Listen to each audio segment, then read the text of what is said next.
student. Today we will discuss regarding the Doppler effect. Doppler effect से related बहुत सारा problem हम लोगों को रहता है. डॉपलर इफेक्ट का बहुत सारा न्यूमेरिकल्स ऐसा रहता है जिसमें कुछ कॉन्सेप्ट का ज़रूरत पड़ता है, कुछ शॉर्ट ट्रिक्स का ज़रूरत पड़ता है, जिसको हम लोग यूज़ करके डॉपलर इफेक्ट का प्रॉब्लम को बहुत इजीली हैंडल कर सकते हैं, बहुत इजीली सॉर्ट आउट कर सकते हैं. तो डॉपलर इफेक्ट का प्रॉब्लम देखो, यहाँ पर हम लोग स्टार्ट करते हैं. दिख रहा है बोर्ड पर. डॉपलर इफेक्ट में suppose first of all we have to know what is called Doppler effect. So Doppler effect means what? If there is a relative motion between the source and the observer, suppose source एक sound produce कर रहा है और observer is standing somewhere, or you can say also is observer is in motion. In that case, if there is a relative motion between the source and the observer, then the frequency produced by the source and the frequency observed by the observer will not be same, they are different. मतलब source जो frequency produce करेगा, the observer will observe different frequency, may be greater may be lesser, but the condition is that when it will not be equal, the frequency produced from the source and the frequency observed by the observer will not be equal. The condition for that is there must be a relative motion between the source and the observer. This is the only condition for producing Doppler effect. So the formula for calculating the apparent frequency which is observed by the observer as it is different from the source, so that formula for observing is given by, as here देखो हम लोग यहाँ पर draw किए हुए हैं. इसको हम लोग मान लेते हैं एक सोर्स है, सोर्स का एक्चुअल फ्रीक्वेंसी है n, ये एक ऑब्जर्वर है. ऑब्जर्वर जो फ्रीक्वेंसी रिसीव कर रहा है, जो फ्रीक्वेंसी ऑब्जर्व कर रहा है, that frequency is n1. That frequency is suppose n1 apparent frequency, here it is given as n1. so this is the general formula that we have assumed. Source is moving in somewhere with some velocity, making an angle theta with the line joining the source and the observer. Observer is also suppose moving somewhere with some velocity, making an angle theta too with the line joining the source and the observer. So whenever you will be asked to find the apparent frequency observed by the observer, then first of all what you have to do, if they are moving along different paths, along different straight line, then the first thing that you have to do, you have to join them with a straight line. ठीक है, दोनों को हम लोग क्या करेंगे, पहले एक लाइन से जोड़ देंगे.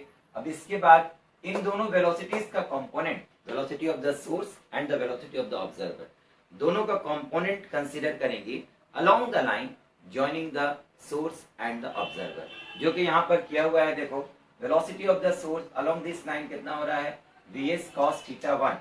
This is suppose cos theta 1. और ऑब्जर्वर का जो velocity along this line is suppose vo cos theta 2. We have consider here angle as theta 1 and theta 2. Okay, so if v is the velocity of the sound in air, then we can write n1 equal to n into v plus v naught cos theta 2 divided by v plus minus cos vs cos theta 1. This is the general formula in which there are total 8 conditions are included. 8 conditions are included. Okay, तो इसमें हम लोग plus या minus के ऊपर base करके 8 अलग अलग कंडीशन है. अगर मान लो सोर्स और ऑब्जर्वर दोनों एक ही स्ट्रेट लाइन में चला जा रहा है, if observer and source are moving on the same straight line, in that case theta 1 becomes 0 degree and theta 2 will also become 0 degree. If both theta 1 and theta 2 become 0 degree, then what we can say, cos 0 degree equal to 1, this one is cos 0 degree equal to 1. Then if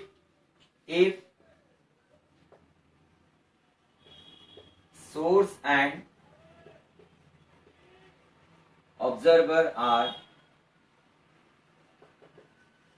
moving along the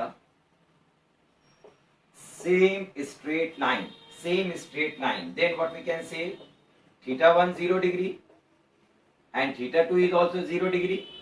In that case, the apparent frequency is given by n1 equal to n v plus minus vo divided by v plus minus vs. ठीक है, तो ये जो general formula है उस वक्त reduce ये वाला हो जाएगा. नीट के लिए ज्यादातर क्वेश्चन हम लोगों का इसके ऊपर बेस करके दिया हुआ रहता है, लेकिन एट सम एंगल अगर मोशन हो रहा है, then we have got the general formula for this one, we can use this one. Okay, अब देखो एक चीज यहाँ पर, ये फॉर्मूला में 8 कंडीशन है। 8 कंडीशन में n1 हो गया अपरेंट फ्रीक्वेंसी, n हो गया actual frequency, v is the velocity of light in air and vo is the velocity of the observer, vs is the velocity of the source। इसमें देखो कभी कभी कंफ्यूजन होता है, सोर्स और ऑब्जर्वर में किसका वेलोसिटी ऊपर लिखना है, किसका वेलोसिटी नीचे लिखना है। तो उसके लिए मेरा तरीका ये है कि हम इसको अल्फाबेटिकल ऑर्डर में काउंट करते हैं। अल्फाबेटिकल ऑर्डर में अगर काउंट करोगे तो ए बी सी डी के हिसाब से विच लेटर कम्स फर्स्ट, जो पहले आएगा O stand for observer, S stand for source. जो लेटर पहले आता है उसको हम लोग ऊपर रखेंगे। As we know O comes first, O ऊपर रहेगा, एस नीचे रहेगा। ठीक है, अब इसमें 8 कंडीशन में है। 8 कंडीशन में हम लोगों को यहाँ पर कब कौन सा प्लस होता है, कब कौन सा माइनस होता है, डिफरेंट तरीका होता है सबका याद रखने का। कब पॉजिटिव पकड़ते हैं, कब नेगेटिव पकड़ते हैं। मेरा पकड़ने का तरीका थोड़ा सा डिफरेंट है। पहले वो मेरा ट्रिक्स जो है या मेरा तरीका जो है हम वो तुम लोगों को बताते हैं। उसके बाद हम लोग डिफरेंट कंडीशंस के लिए कब प्लस होगा कब माइनस होगा इक्वेशंस हम लोग फिर फॉर्म करेंगे। ओके, तो देखो मेरा तरीका ये है कि अगर हम लोग बोलते हैं एक्स कोई भी नंबर है, एक्स कोई भी नंबर है is directly proportional to a by B, suppose if it is given, ये एक नंबर है, एक रिलेशन ये दिया हुआ है, a is the numerator, b is the denominator. तो x न्यूमरेटर के साथ कैसे वेरी कर रहा है, डायरेक्टली वेरी कर रहा है। b x के साथ डिनोमिनेटर के साथ कैसे वेरी कर रहा है, इनवर्सली वेरी कर रहा है। तो अगर a का टेंडेंसी है x को बढ़ाना, तो a का वैल्यू को हमको बढ़ाना पड़ेगा। a बढ़ाएंगे तो x बढ़ेगा। अगर a चाहता है कि x का वैल्यू कम हो तो a को कम करना पड़ेगा। a बढ़ने से x बढ़ेगा, a को कम करने से x कम होगा। सिमिलरली b के बारे में अगर हम लोग बोले तो b का वैल्यू x के साथ इनवर्सली वेरी कर रहा है। अगर b चाहता है x को बढ़ाएं तो b को कम करना पड़ेगा। अगर b चाहता है x को कम करें तो b को बढ़ा देना पड़ेगा। यहाँ पर इन दिस फॉर्मूला a और b की जगह में क्या है, a की जगह में देखो ऑब्जर्वर है, b की जगह में कौन है, सोर्स है। ओके,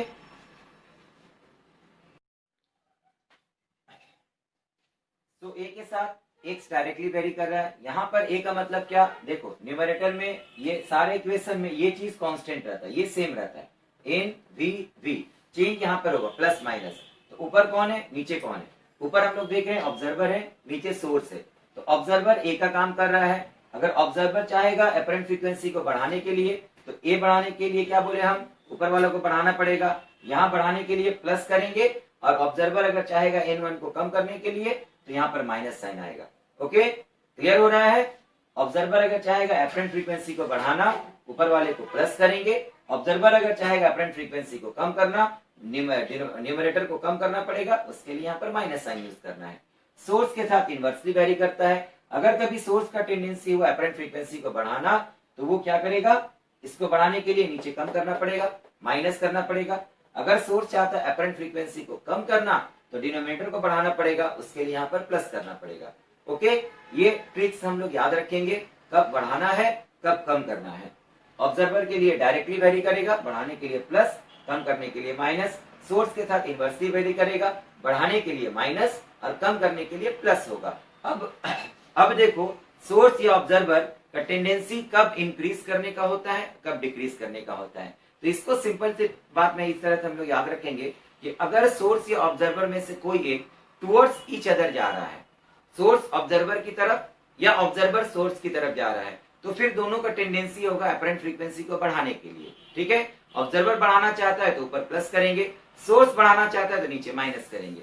सिमिलरली अगर दोनों का डायरेक्शन अपोजिट साइड में रहा, away from each other, in that case ये दूर जाना चाह रहा है या फिर ये दूर जाना चाह रहा है, तो दोनों का टेंडेंसी होगा अपरेंट फ्रीक्वेंसी को कम करना। कम करने के लिए हम लोगों को क्या करना पड़ेगा, इन दैट केस ऑब्जर्वर अगर कम करना चाहेगा तो ऊपर माइनस कर देंगे और अगर सोर्स कम करना चाहेगा तो नीचे में प्लस कर देना है। ओके, ये ट्रिक्स को लेते हुए हम लोग चलेंगे। जो कंडीशंस क्वेश्चन में आएगा according to the given conditions हम लोग फॉर्मूला यूज करेंगे। ओके, अब देखो क्वेश्चन दिखलाते हैं तुम लोगों को।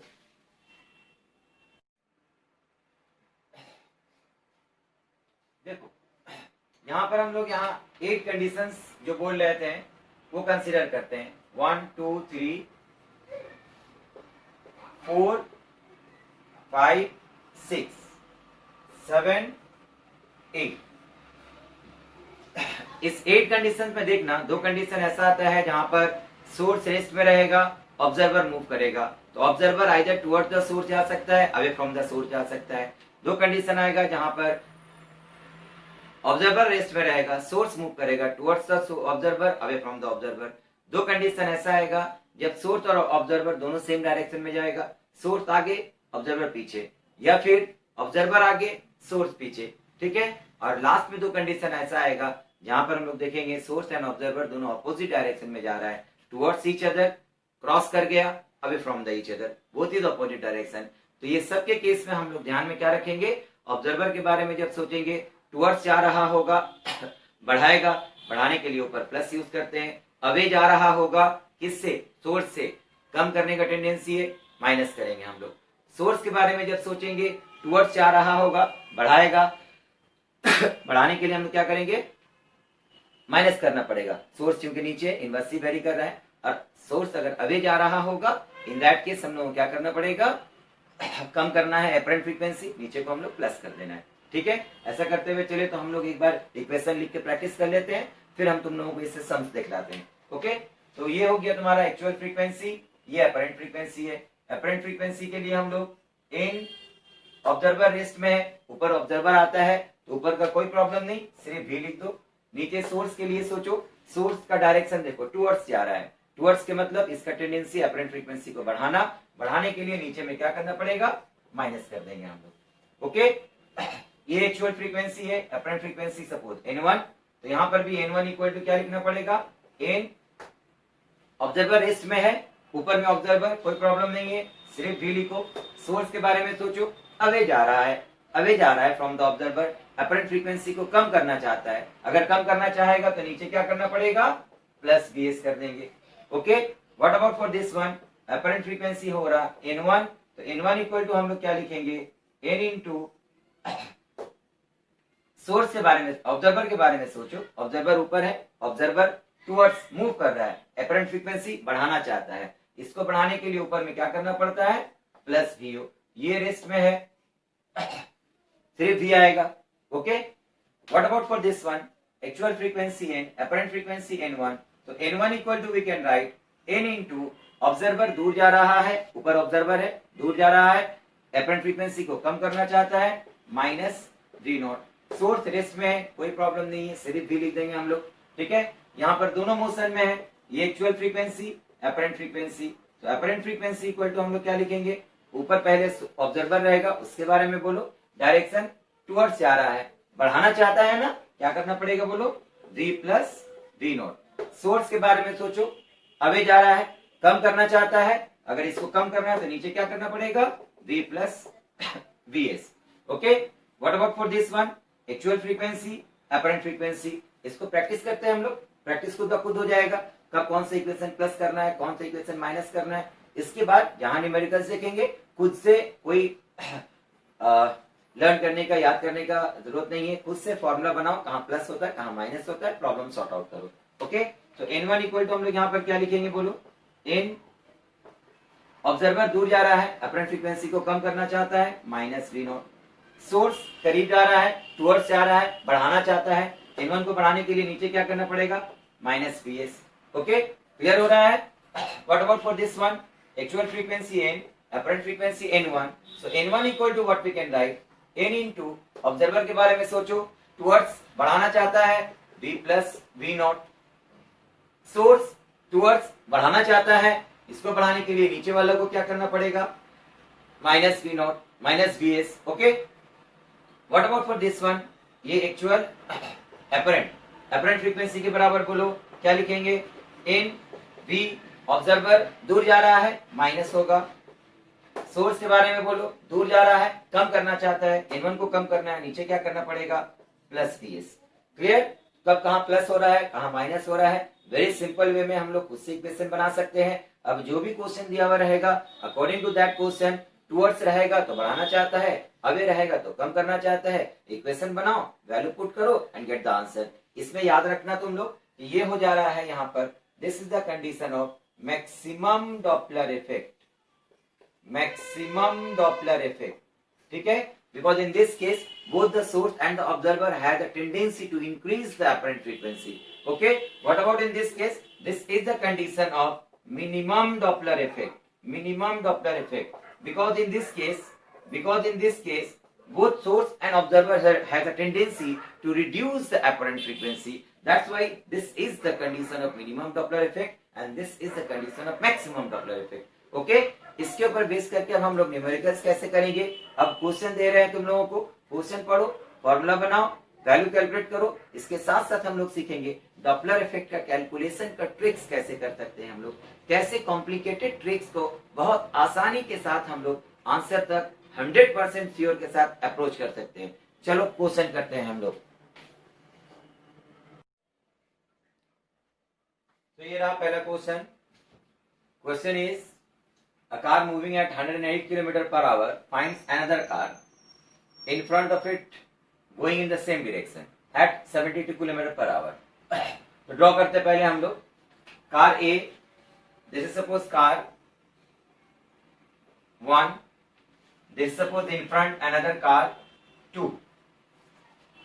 Car A is moving with this speed 108 km per hour. This one is given with a speed of 108 km per hour. उसके सामने क्या है, find another car going in the same direction at 72 km per hour.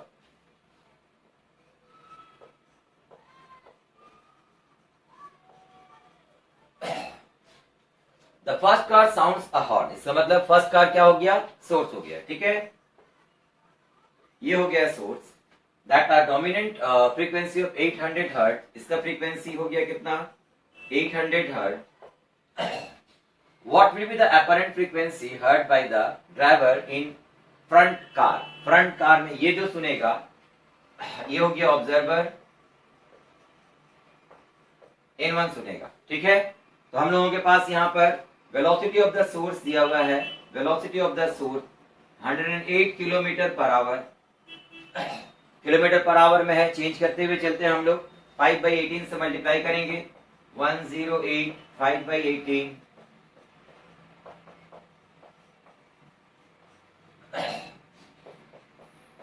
Observer के लिए क्या होगा, 72 kilometre per hour. 72 को 5/18 से मल्टीप्लाई करते हुए चलो 4, it becomes 20 metre per second.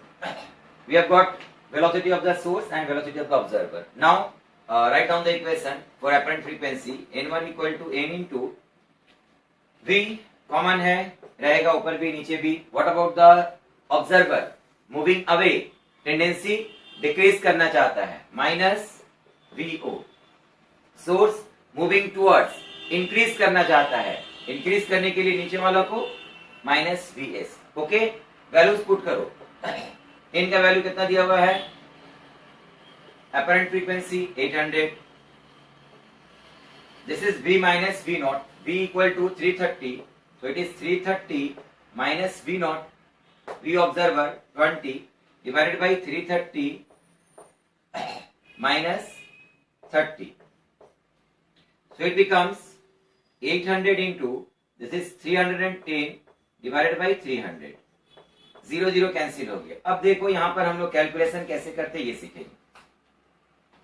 Calculation करने का तरीका क्या है, ऊपर 31 नीचे 30 है. मोस्ट ऑफ द स्टूडेंट्स क्या करता है, 30 को 31 से डिवाइड करेगा अप टू 1 डेसिमल प्लेसेस और 2 डेसिमल प्लेसेस. वैल्यू कितना आता है, वैल्यू लेगा, फिर 800 से मल्टीप्लाई करेगा एंड गेट द आंसर. हम लोग क्या करते हैं, देखो पहले लिख करके दिखलाते हैं, उसके बाद हम लोग इसको डायरेक्ट करेंगे.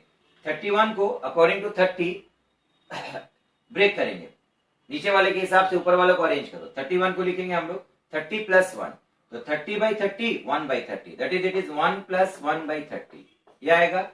ठीक है, 800 को अंदर अगर मल्टीप्लाई करते हैं 800 + 800/30, तो इट इज 3 3 कैंसिल हो गया.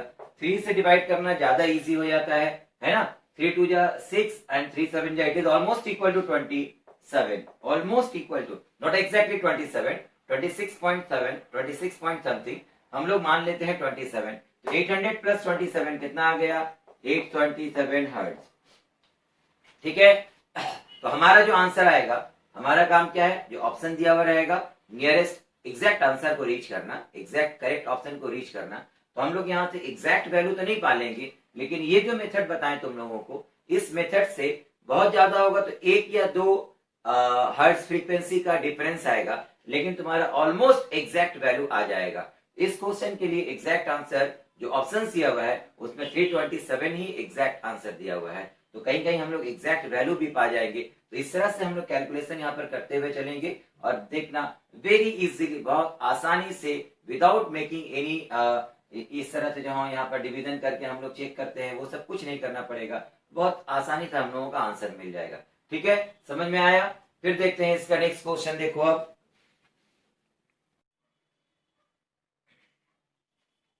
देखो ये रहा next question. Two sources A and B are sounding notes of frequency 680 Hz. A listener moves from A to B with a constant velocity u. If the speed of sound is 340 meter per second, what must be the value of u so that he hears a beats per second? Okay? Beats as we know the difference of frequency. ठीक है, beats के ऊपर हम एक नया दूसरा video देंगे, उसमें हम बीट्स के बारे में अच्छे से डिस्कस करके बताएंगे बीट्स क्या है, बीट्स फ्रीक्वेंसी कैसे डिटरमिन किया जाता है। यहाँ पर बीट्स का मतलब इतना समझ करके रखेंगे हम लोग के डिफरेंस ऑफ फ्रीक्वेंसी। तो यहाँ से 2 फ्रीक्वेंसी ऑब्जर्व करेगा। देखो 2 सोर्स है, एक ए है एक बी है, sounding notes of frequency 680 hertz. तो 2 सोर्स है, ये फ्रीक्वेंसी, ये भी एक सोर्स है, source 1, this is another source, source 2। ठीक है, बीच में सपोज ये एक ऑब्जर्वर है, दिस इज एन ऑब्जर्वर, ये observer moves from A to B, A से बी की तरफ जा रहा है। ऑब्जर्वर का वेलोसिटी दिया हुआ है, यहाँ पर यू दिया हुआ है, ये स्टेशनरी है, इसका वेलोसिटी कितना है 0, ये भी स्टेशनरी है, nothing is given regarding the velocity of the sources, that means we have to consider the sources are at rest. तो ये एक फ्रीक्वेंसी प्रोड्यूस कर रहा है, both the sources are producing the same frequency, ये भी N ये भी एन। तो इसकी वजह से एक फ्रीक्वेंसी सुनेगा अपरेंट फ्रीक्वेंसी n1, इसके लिए एक अपरेंट फ्रीक्वेंसी सुनेगा n2। तो देखो इससे दूर जा रहा है तो एक्चुअल फ्रीक्वेंसी से कम सुनेगा, इसके करीब जा रहा है एक्चुअल फ्रीक्वेंसी से ज्यादा सुनेगा। तो n2 n1 से ज्यादा होगा, that means there is a difference of frequency. दो अलग अलग फ्रीक्वेंसी का डिफरेंस को अगर वो ऑब्जर्व करता है और वो डिफरेंस अगर 10 से कम होगा, 10 से कम होगा, then beats will be heard. Okay, तो यहां से बीट फ्रीक्वेंसी का वैल्यू अगर निकालना हुआ तो क्या करेंगे, n2 minus n1, as here since n2 greater than n1, therefore beat frequency क्या आएगा, यहां से n2 minus n1 आएगा। इसको हम लोग मान लेते हैं बीट फ्रीक्वेंसी को डेल n। ठीक है, तो यहां से हम लोग एक फॉर्मूला निकालेंगे बीट फ्रीक्वेंसी का। इस तरह का क्वेश्चन कभी भी आएगा तो बीट फ्रीक्वेंसी कैलकुलेट करने के लिए एक डायरेक्ट फॉर्मूला हम लोग रखेंगे, उससे बीट फ्रीक्वेंसी दिया हुआ रहेगा तो कोई दूसरा चीज निकालेंगे, अगर वेलोसिटी दिया हुआ रहेगा तो बीट फ्रीक्वेंसी निकालेंगे। व्हाट इज द फॉर्मूला, देखो डेल एन इक्वल टू हम लोगों के पास क्या है, n2 minus n1। n2 का वैल्यू हम लोग निकलते हैं, n2 का वैल्यू पहले लिखते हैं, देखो निकालते हैं पहले, n2 का वैल्यू निकालते हैं हम लोग, क्या आता है देखो, ये n है, ये n2 है। अपरेंट फ्रीक्वेंसी कैलकुलेट करने का फॉर्मूला बोलो, इस तरफ जा रहा है, सोर्स रेस्ट में है, ऑब्जर्वर मूव कर रहा है विद वेलोसिटी u, क्या लिखेंगे हम लोग, n, ऑब्जर्वर करीब जा रहा है, अपरेंट फ्रीक्वेंसी बढ़ाएगा ना, क्या करना है बोलो, v plus v not divided by v, source rest में है, नीचे कुछ नहीं आएगा। इसके बारे में बोलो, ऑब्जर्वर से दूर, ऑब्जर्वर सोर्स से दूर जा रहा है, अपरेंट फ्रीक्वेंसी कम करना चाह रहा है, minus vo divided by v। ठीक है, तो यहां से अगर हम लोग n कॉमन लेते हैं, v एलसीएम लेते हैं, then we get v plus v not minus v plus v not, v और v कैंसिल हो गया, यहां से हम लोगों को मिलेगा 2n by v into v observer.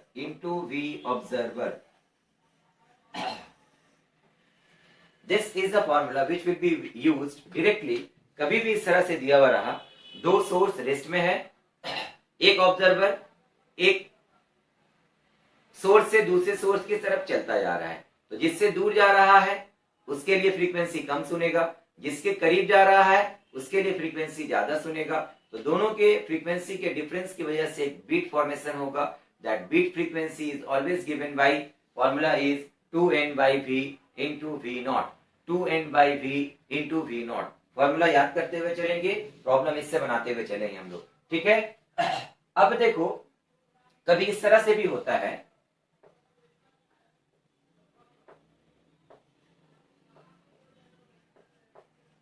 ये एक ऑब्जर्वर है और दो सोर्स मूव कर रहा है, एक इस तरह से एक इस तरह से, उल्टा हो रहा है।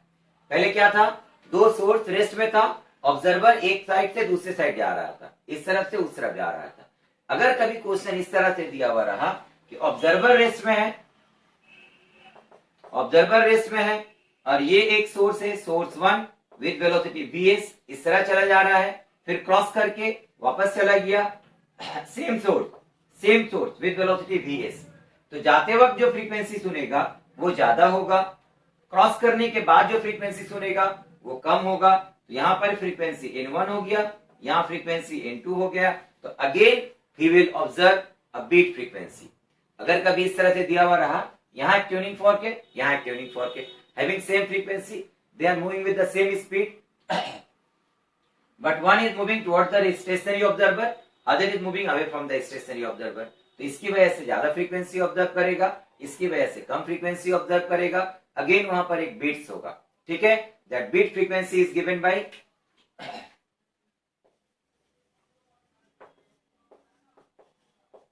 In this case beat frequency 2n/v into v0 आया ना। सोर्स रेस्ट में था, यहां पर ऑब्जर्वर रेस्ट में है, सोर्स मूव कर रहा है, सेम फॉर्मूला आएगा 2n/v into vs हो जाएगा। यहां पर सिर्फ क्या आ जाएगा,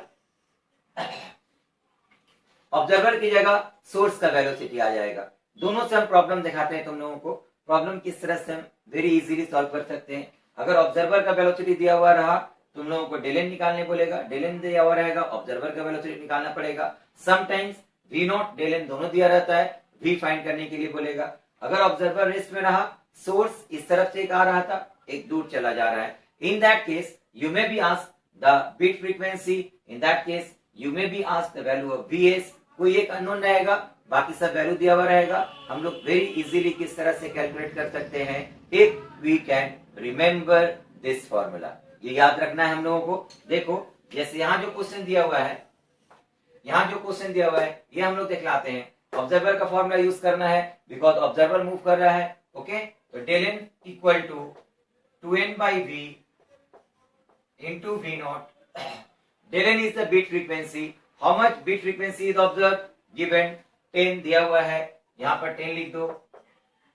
2 into n, n is the actual frequency which is given as how much, 680। तो 2 into 680 divided by v, v is the velocity of the sound।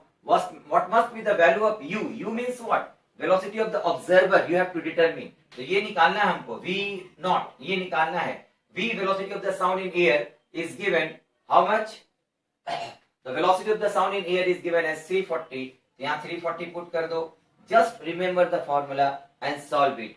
340 2 jar this one, so v0 will be equal to 10/4 which is 2.5 meter per second। so this is your correct option, this is your correct option। thus you can see how easily we can solve the problem if we can remember this formula। इस तरह का questions देखना, अभी फिर दिखलाते हैं हम तुम लोगों को। ये तो ऑब्जर्वर अगर मूव कर रहा है, सोर्स रेस्ट में रहा, तो इस तरह का फॉर्मूला हम लोग सॉल्व किए। और अगर सोर्स मूव करेगा, ऑब्जर्वर रेस्ट में रहेगा, then also we can use this formula, provided second case में याद रखना सोर्स का वेलोसिटी ऑब्जर्वर के वेलोसिटी से बहुत कम होना चाहिए, ठीक है। और ये क्वेश्चन यही दिया हुआ रहता है in this case that the velocity of the source is much less in compare to the velocity of the sound. Okay, चलो देखते हैं हम लोग दूसरा क्वेश्चन किस तरह से इस फॉर्मूला के ऊपर बेस करके करते हैं हम लोग। ये क्वेश्चन है, देखो 3 क्वेश्चन है, सेम टाइप का क्वेश्चन, फॉर्मूला बेस्ड है। अभी फॉर्मूला हम लोग देखें, उसी फॉर्मूला के ऊपर बेस करके प्रॉब्लम बनाएंगे। पहले देखो यहाँ पर ट्रेन, वन ट्रेन है, it is moving with a speed of 4 meter per second. Another train which is also moving with a speed of 4 meter per second. बीच में एक स्टेशनरी ऑब्जर्वर है, स्टेशनरी ऑब्जर्वर दोनों को ऑब्जर्व कर रहा है, ये ट्रेन को भी, ये ट्रेन को भी। इस ट्रेन को देख रहा है, इसके करीब आ रहा है, ये ट्रेन इससे दूर जा रहा है। इसकी वजह से एक फ्रीक्वेंसी ऑब्जर्व करेगा, इसकी वजह से एक फ्रीक्वेंसी ऑब्जर्व करेगा, दोनों फ्रीक्वेंसी अलग अलग होगा, इसके लिए ज्यादा होगा, इसके लिए ट्रेन 2 के लिए कम होगा। तो there is a difference of frequency, beats will be developed. That beat frequency may be asked, other things will be given, otherwise beat frequency दिया रहेगा, दूसरा चीज फाइंड करने के लिए बोलेगा। यहाँ क्या दिया हुआ है देख तो, और देखते हैं यहाँ पर क्या दिया हुआ है। यहाँ हम लोगों को बीट फ्रीक्वेंसी फाइंड करने के लिए दिया है, V दे दिया है, Vs दिया हुआ है, you have to find the beat frequency. चलो फॉर्मूला यूज करते हैं हम लोग, del N equal to beat frequency equal to, अभी हम लोग क्या सीखे बताओ, 2n divided by v into, इससे पहले जो फॉर्मूला था उसमें ऑब्जर्वर मूव कर रहा था, सोर्स रेस्ट में था। यहां पर क्या हो रहा है बताओ, ऑब्जर्वर रेस्ट में है, सोर्स कांस्टेंट स्पीड के साथ मूव कर रहा है, एक करीब आ रहा है, एक दूर जा रहा है। सेम फॉर्मूला आएगा यहां पर भी, 2n by we into vs कर देंगे सिर्फ हम लोग यहां पर, ठीक है। तो यहां पर वैल्यू पुट करो, 2 into n, n is the natural frequency which is equal to here 240 divided by v, v is the velocity of sound which is 320 into vs, vs का वैल्यू कितना है यहाँ पर 4। सिर्फ सिंप्लीफाई करो, you will get the answer। समझ में आ रहा है, देखो 4 कैंसिल आउट हुआ, 4 से कैंसिल करो, यहाँ पर कितना आ जाएगा 8, 8 3 जा 26, 8 3 जा 26 सॉरी 24, 8 3 जा 24, 3 2 जा 6। So beat frequency is 6 beats per second. So number of beats produced is equal to 6 beats per second. So option A is correct option. समझ में आ रहा है।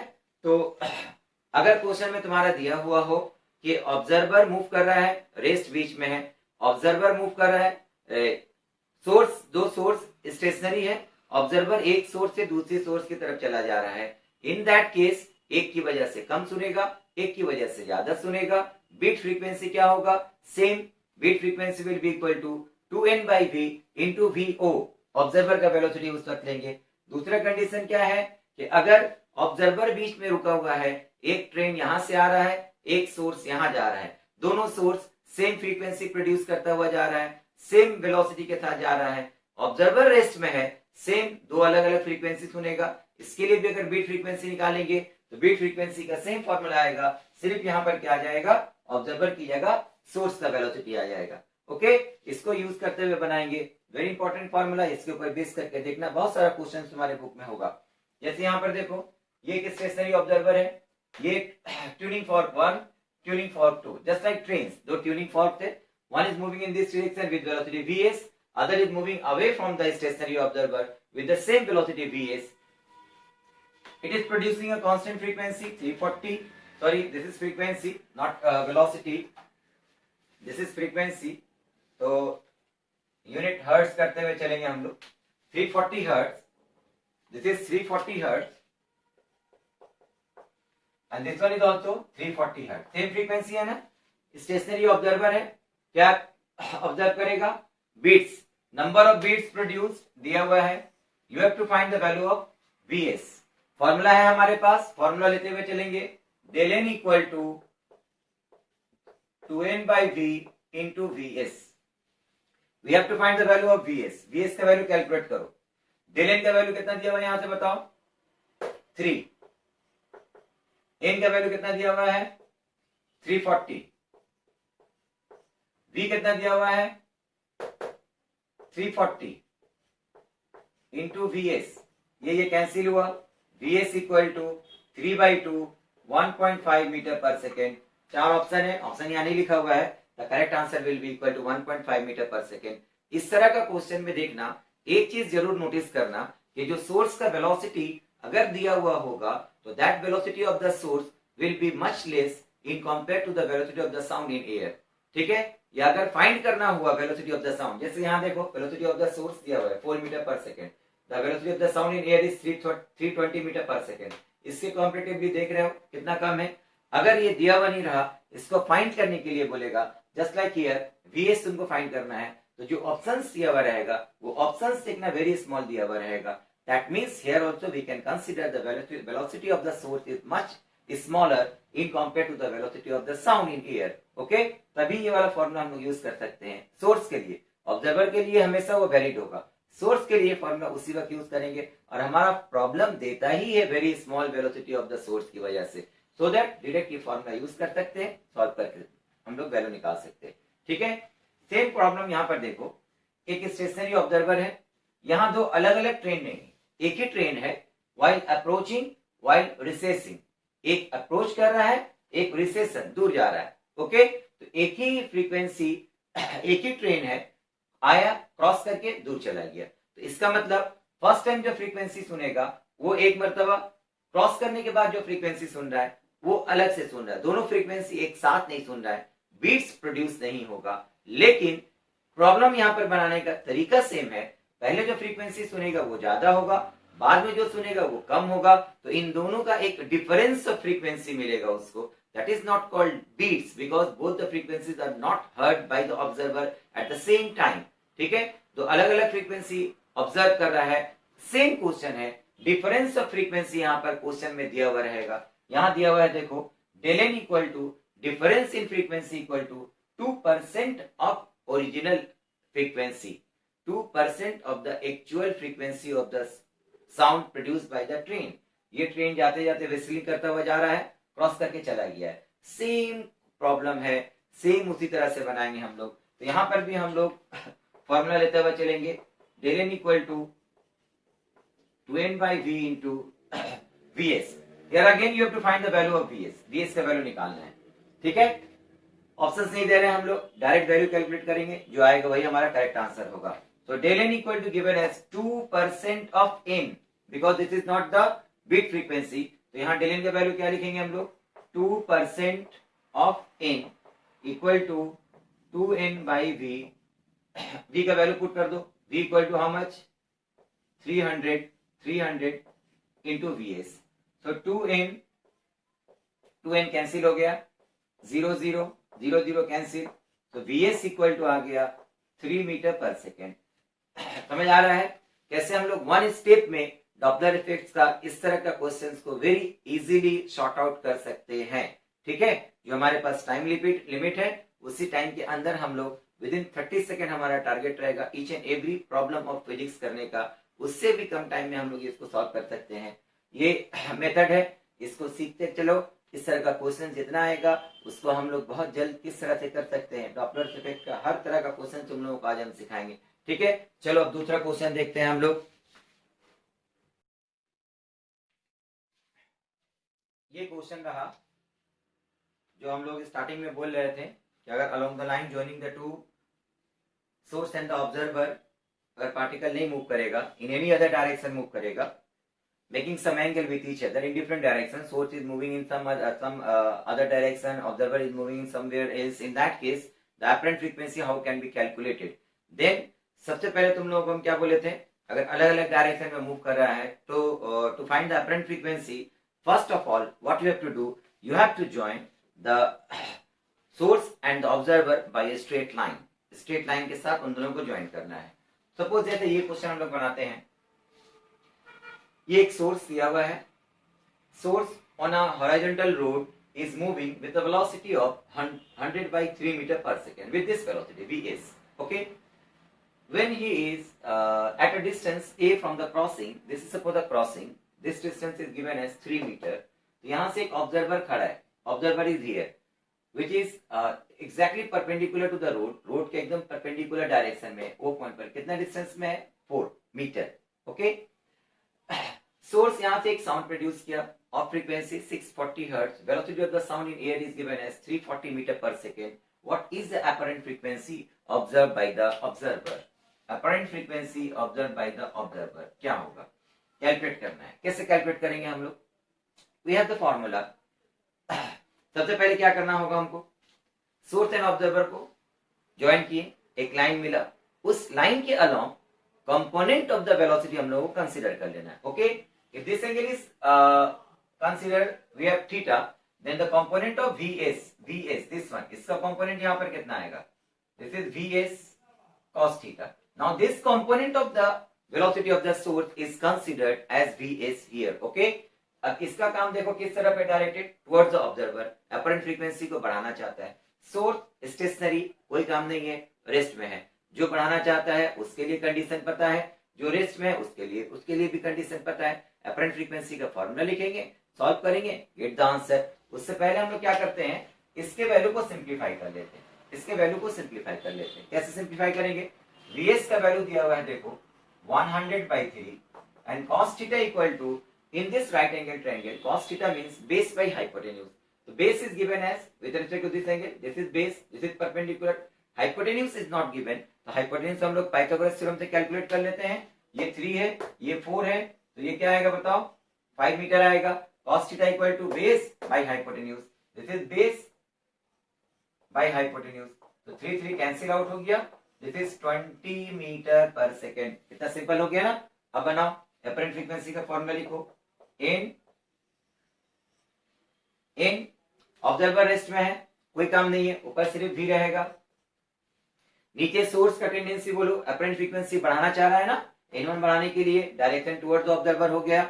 N1 बढ़ाने के लिए हमको क्या करना पड़ेगा, नीचे वाले को माइनस करना पड़ेगा, कम करना है, माइनस करना पड़ेगा। So it becomes V minus Vs cos theta is how much, 20 value put कर देते हैं। अब तो वैल्यूज पुट करो, कितना आता है देखो, इनका वैल्यू क्या मिला हम लोगों को 640, V क्या मिला हम लोगों को 340, divided by this one is 340 minus 20, ये 320 होगा, डायरेक्ट लिखते हैं हम लोग। ठीक है, तो यहाँ पर आएगा 17, यहाँ पर आएगा 16 4 जार 64 होता है, 16 4 जार 64 होता है, दिस इज 20। इसको मल्टीप्लाई कर देंगे हम लोग, कितना आएगा बोलो,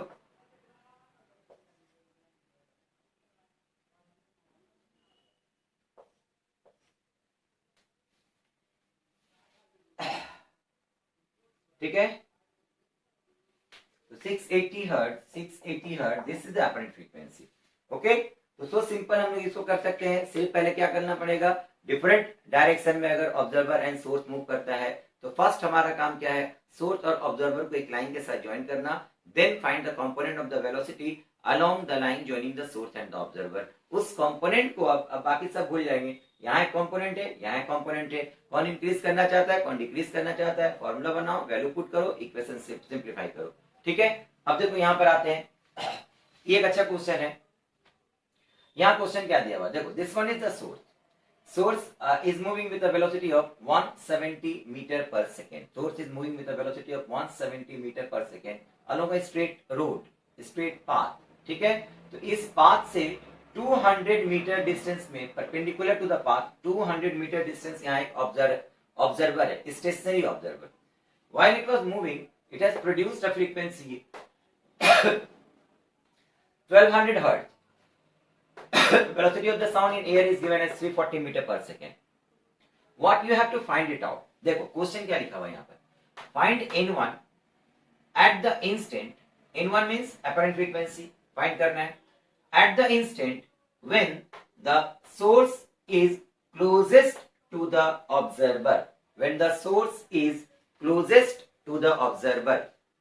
Okay, तो देखो source closest to the observer का मतलब क्या हुआ, ये यहां से चला जा रहा है, यहां से चला जा रहा है, क्लोजेस्ट का मतलब कहां होगा, यहां।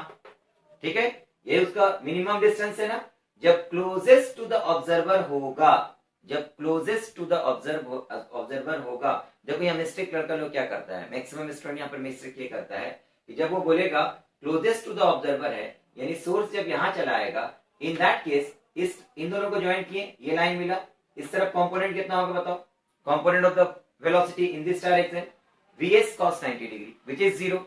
So component of velocity of the source along this line is 0, velocity of the source is also 0, so apparent frequency will become N1 equal to N V, Vo भी 0 है, Vs भी 0 है, V और V कैंसिल हो जाएगा ना, N1 equal to N आ जाएगा। Okay, तो हमारा ऑप्शन रहेगा यहाँ पर 1200 हर्ट्ज दिया हुआ रहेगा।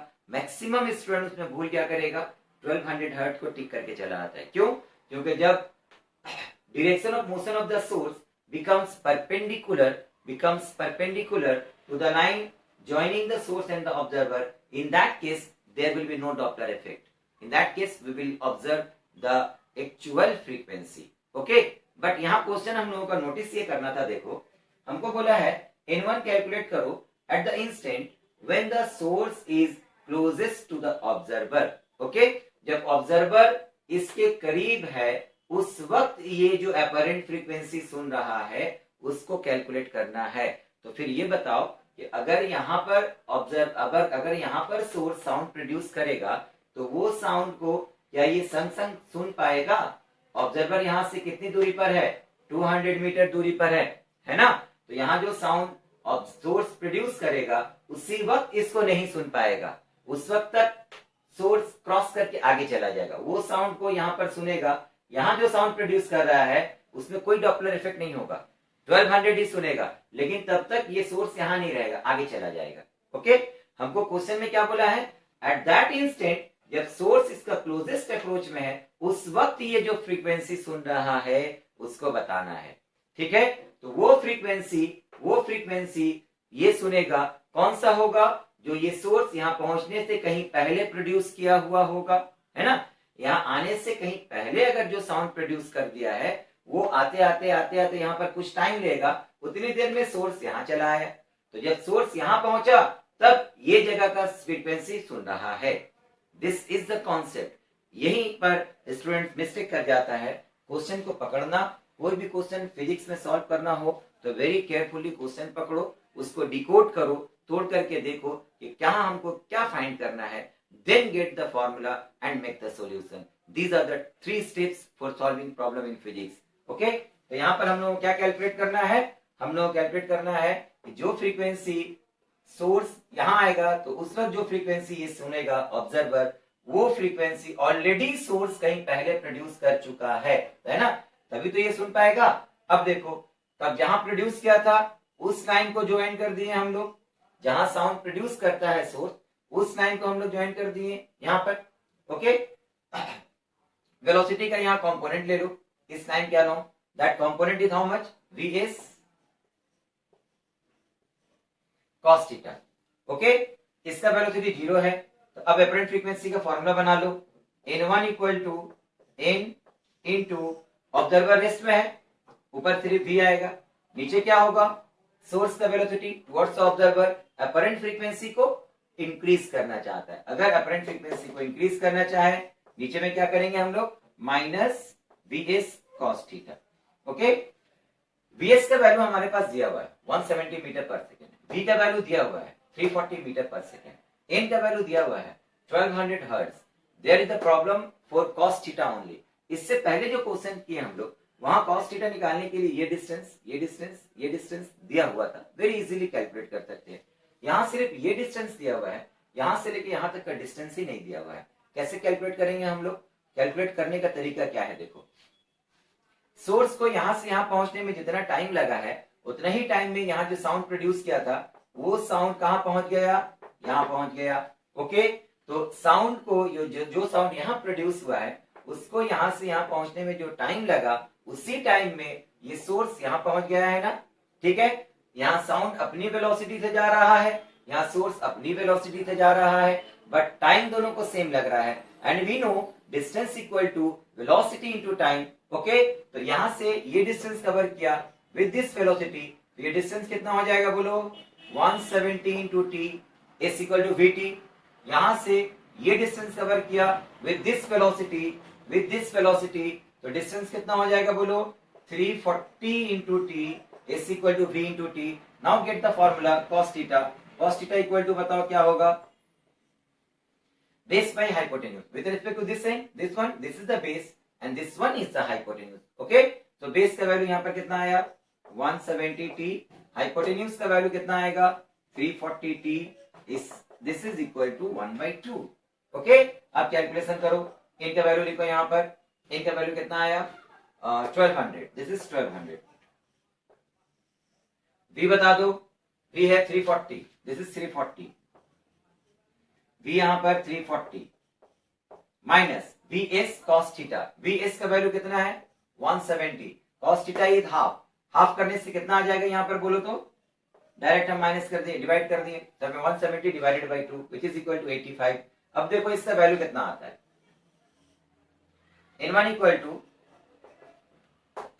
1200 into 340, this is 10 minus 5, subtract करो, 5 आएगा, 3 माइनस 8, 3 माइनस 8 इज 5, और ये हो गया फिर यहां से कितना आ जाएगा 2, ठीक है। इसको कैंसिल आउट करो, देखो कितना आता है, this one is 5 1 51 and this is 5 से कैंसिल होगा, 5 6 jar 30, 5 8 jar 68। Now how you can solve it, इसको हम लोग देखो, और फर्दर अगर कटता है, अगर फर्दर कटता है तो 17 17 17 से कट जाएगा, है ना, 17 3 जार 51 एंड 17 4 जार 68। अगर कैंसिल हो जाता तो ठीक है, नहीं कैंसिल होगा तो मेरा जो रूल था 55 है, 255 ऊपर में 340, तो इसको 255 प्लस समथिंग अरेंज कर लेंगे, अलग अलग कर लेंगे, सिंप्लीफाई करेंगे, एग्जैक्ट नियरेस्ट आंसर पहुंच जाएंगे हम लोग। यहां से और इजी हो जा रहा है, 3 से कट रहा है, यहाँ पर 400 है, 4 इंटू 4 1600 हर्ट्ज।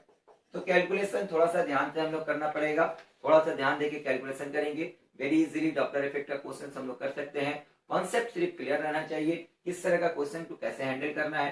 क्वेश्चंस पढ़ो, क्वेश्चन पढ़ते के साथ साथ उसको डिकोड करो, तोड़ करके उसको समझो कि क्या फाइंड करना है, क्या दिया हुआ है क्वेश्चन में, तब करेक्ट फॉर्मूला यूज करेंगे and then get the calculation. Okay, चलो फिर दूसरा क्वेश्चन देखते हैं हम लोग इसका। ये रहा क्वेश्चन जो डॉप्लर इफेक्ट का मेरा सबसे फेवरेट क्वेश्चन है। यहां पर देखो सर्कुलर मोशन और एसएचएम दोनों आ जाता है, सर्कुलर मोशन और एसएचएम मिल करके हम लोग डॉप्लर इफेक्ट का क्वेश्चन बनाते हैं। जैसे यहाँ क्वेश्चन दिया हुआ है, फर्स्ट ये करते हैं, उसके बाद फिर ये करते हैं, या फिर पहले ये क्वेश्चन करते हैं हम लोग। देखो यहाँ क्वेश्चन क्या दिया हुआ है, this is one question, this is another question. पहले इसको सॉर्ट आउट करते हैं हम लोग। देखो यहाँ स्टेशनरी ऑब्जर्वर है, stationary observer at a large distance away from this circular path, इस सर्कुलर पाथ से बहुत दूर एक ऑब्जर्वर रखा हुआ है। ओके, ये ऑलवेज दिया हुआ रहेगा, बहुत डिस्टेंस में रखा हुआ रहता है, और एक सोर्स को हम लोग एक सर्कुलर पाथ में रोटेट कर रहे हैं, सोर्स सर्कुलर पाथ में घूम रहा है। The radius of the circular path is given as 2 metre, source is producing a sound of frequency 500 hertz. The velocity of the sound in air is given as 330 meter per second. It is moving in the anti-clockwise direction like this. इस तरह से घूम रहा है, इस तरह से घूम रहा है। Okay, you have to find the maximum frequency observed by the observer. You have to find the maximum frequency observed by the observer when it is given that the string is just tight or just taut. When the string is either just tight or just taut, when the source is at the highest point. When the source reaches the highest point, the string becomes just tight. That means what? Just उसका tension खत्म होने वाला था, इसका मतलब उसका tension highest point पर 0 पकड़ लेंगे। सर्कुलर मोशन में ये पार्ट हम लोग पढ़े हैं कि अगर स्ट्रिंग सर्कुलर पाथ में ऐसे घूमता है सच दैट हाईएस्ट पॉइंट पर जस्ट स्ट्रिंग अगर टाइट हो जाएगा, मतलब उसका टेंशन 0 हो जाएगा, then the velocity at the highest point for which the particle can complete the circular path is called its critical velocity, and for that critical velocity the velocity at the lowest point will be equal to root under 5 gr, for which it can just complete the circular path, so that it can just complete the loop. Okay, so in this case if it as it is given in the question that highest point पर जब source गया उस वक्त string क्या हो रहा है, just tight हुआ है, दैट मींस उसका टेंशन वहां पर 0 हो गया। तो we have learn in circular motion ना, यहाँ पर कितना वेलोसिटी देने से हाईएस्ट पॉइंट पर टेंशन 0 हो जाता है, that velocity at the lowest point is root under 5 gr, and the velocity at that point at the highest point will be equal to root under gr, which is called the critical velocity. Highest point पर critical velocity का direction कहां होगा, tangentially away from the source, at the source is at a large distance away, it may be considered as parallel. Okay, तो यहाँ पर away from the source, away from the observer हो गया, जब घूम करके लोएस्ट पॉइंट पर आएगा तो टुवर्ड्स द ऑब्जर्वर हो जाएगा, जब इसका वेलोसिटी का डायरेक्शन टुवर्ड्स द ऑब्जर्वर होगा, it will produce maximum Doppler effect, maximum frequency देगा। और जब ऊपर रहेगा, velocity away from the observer है, उस वक्त मिनिमम फ्रीक्वेंसी देगा। Here you have to find the maximum frequency only. Here you have to find the maximum frequency only. तो मैक्सिमम फ्रीक्वेंसी के लिए अब बताओ यहाँ लोएस्ट पॉइंट पर जो वेलोसिटी कंसीडर करेंगे, that's why the velocity is not given. Velocity हमको क्या लेना पड़ेगा? According to the condition at the lowest point, now the velocity becomes equal to √5gr, isn't it? Okay, so 5 का g का value है 10, r का value दिया हुआ यहाँ पर 2, तो इसका वैल्यू निकालेंगे, it becomes 10 meter per second. Now we have got the value of velocity of the source moving in a circular path at the lowest position. Okay, तो मैक्सिमम फ्रीक्वेंसी निकालने के लिए हमको बोला है। तो मैक्सिमम फ्रीक्वेंसी हम लोग कैसे निकालेंगे बोलो? मैक्सिमम फ्रीक्वेंसी के लिए n डायरेक्ट वैल्यू पुट कर रहे हैं हम लोग। देखो n का वैल्यू कितना दिया हुआ है? 500। v plus minus vo observer rest में है, ऑब्जर्वर का कोई वेलोसिटी कोई कंडीशन नहीं कंसीडर करना है, बढ़ाना चाह रहा है या घटाना चाह रहा है, उसको छोड़ दो। v का वैल्यू लिखो यहाँ पर 330 divided by maximum means source का डायरेक्शन टुवर्ड्स द ऑब्जर्वर, बढ़ाना चाह रहा है, बढ़ाने के लिए नीचे वालों को क्या करना पड़ेगा? 33 माइनस हाउ मच? 10। तो यहां से हमारा वैल्यू कितना आएगा? देखो 500, दिस इज 33 बाई 32, 0 0 कैंसिल हो जाएगा। इसको हम लोग किस तरह से सिंप्लीफाई करते हैं? देखो तरीका भी सिखाया तुम लोगों का। अगर कट जाता वेल एंड गुड, नहीं कटता है तो इसको क्या लिखेंगे? नीचे के अकॉर्डिंगली अरेंज कर लेना। संग संग क्या करोगे? 33 को लिखोगे 32 प्लस 1, 32 के नीचे 32 आएगा, कितना हो गया? 1 प्लस 1 के नीचे 32 आएगा, this one. Okay, so it is 500 plus 500 by 32। तो 500 को अगर हम लोग 32 से डिवाइड करेंगे, ऑलमोस्ट कंसीडर कर लो इसको हम लोग 30 ले लेते हैं, ठीक है? तो अगर 30 लेंगे तो 0 0 कैंसिल आउट हो गया। 50/3 is almost equal to 17। Okay, तो इट इज 17 बिकॉज 17 3 जार 51। तो ये आ गया 17, ये आ गया 500, ऐड करेंगे तो कितना आ जाएगा? 517 हर्ट्ज। तो आवर नियरेस्ट आंसर इज 517। तो 517 से या थोड़ा कम या थोड़ा ज्यादा ऑप्शन दिया हुआ रहेगा। थोड़ा कम थोड़ा ज्यादा में ज्यादा नहीं होगा। इस रूल के मेथड से अगर चलेंगे तो एग्जैक्ट आंसर के पास पहुंचेंगे। एक या कम या एक ज्यादा ऐसा ही ऑप्शन आएगा तुम्हारा। आंसर यहां से देखना, या तो 517 होगा या 516 होगा या 518 होगा, उसके अलावा कुछ नहीं हो सकता है। ओके, ये जो मेथड है इस तरह से अगर हम लोग कैलकुलेशन करेंगे without wasting time we can approach the answer. Okay, next question ये देखो, यहां पर भी सोर्स एक सर्कुलर पाथ में मूव कर रहा है। ओके, लेकिन यहाँ जो ऑब्जर्वर है, here also the observer is at a large distance away, but in this case the observer is not at rest, it is executing simple harmonic motion, it is executing simple harmonic motion। देखो source is moving in a circle with omega angular velocity 10 radian per second, and here the observer is executing SHM with frequency 5/pi per second। Okay, so what is the value of omega in this case? As the particle is executing SHM ना, इसका तो एक time period हो, एक angular speed होगा, एक time period होगा। तो ओमेगा का वैल्यू कितना यहाँ से निकालो? Omega equal to 2 pi n, n is the frequency here, तो 2 पाई 5/pi, पाई कैंसिल हो गया, 10 रेडियन पर सेकेंड, 10 रेडियन पर second. What is the angular speed of the particle of the source moving in a circular path? That is also 10 radian per second, as both have got the same angular velocity. So their frequency is same, their time period is same। ठीक है, तो अब देखो जब ये particle यहां था source, उस वक्त ऑब्जर्वर यहां था, it is given in the question. ठीक है, अगर ये सर्कुलर पाथ में घूमेगा तो यहां से एक थ्योरेटिकल पार्ट क्वेश्चन देता है। ये सर्कुलर पाथ में घूम रहा है तो ये एग्जीक्यूट कर रहा है एसएचएम, इस तरह से एसएचएम एग्जीक्यूट कर रहा है। तो यहां से एक थ्योरेटिकल पार्ट देता है कि for which position of the observer there will be maximum Doppler effect and there will be minimum Doppler effect. ये कहां रहेगा? यहां रहेगा, यहां रहेगा, यहां रहेगा। कहां रहेगा? तो मैक्सिमम डॉपलर इफेक्ट होगा और मिनिमम डॉपलर इफेक्ट होगा। एक चीज सर्कुलर पाथ के लिए तो अभी हम लोग देख लिए, क्लियर हो गया। अगर मिनिमम डॉपलर इफेक्ट का बात बोलेगा तो सोर्स का डायरेक्शन कहां होगा? Away from the observer. ठीक है, और जब यहाँ आएगा टुवर्ड्स द ऑब्जर्वर, सोर्स का डायरेक्शन अगर है, तो in this case there will be maximum Doppler effect, in this case there will be minimum Doppler effect regarding the source. Now what about the observer? Most of the student क्या answer करता है, देखो maximum Doppler effect की वजह से यहाँ source का direction इधर होगा और ऑब्जर्वर बी पॉइंट पर रहेगा, ठीक है, बी पॉइंट पर क्लोजेस्ट आ गया, सबसे करीब आ गया, बोलेगा मैक्सिमम डॉपलर इफेक्ट होगा। और अगर मिनिमम का बोला तो ये अवे रहेगा और ऑब्जर्वर यहाँ चला जाएगा, डी पॉइंट पर सबसे दूर चला जाएगा, तो फिर बोलेगा यहाँ पर मिनिमम डॉपलर इफेक्ट होगा। But as the particle is executing SHM, observer is executing SHM at both of these 2 points, the velocity of the particle executing SHM is 0 because these are the extreme point.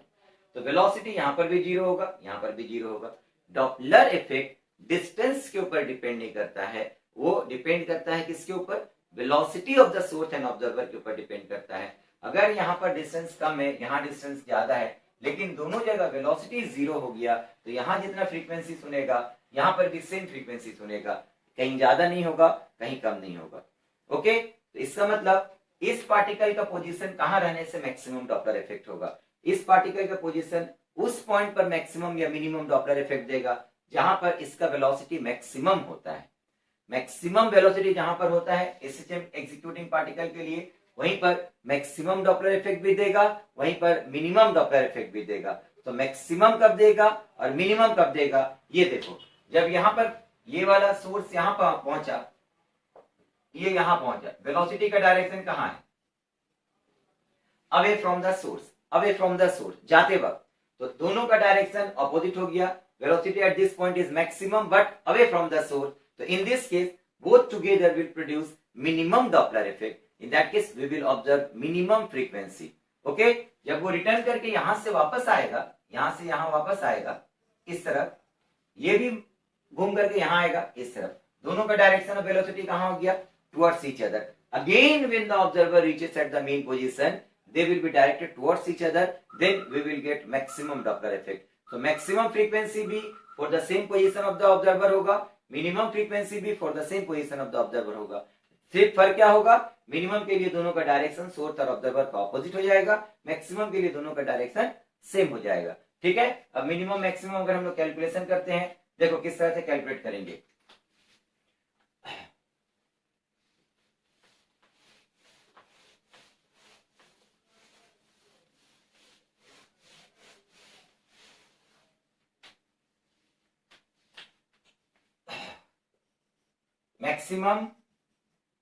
Maximum calculate करते हैं, क्या आएगा?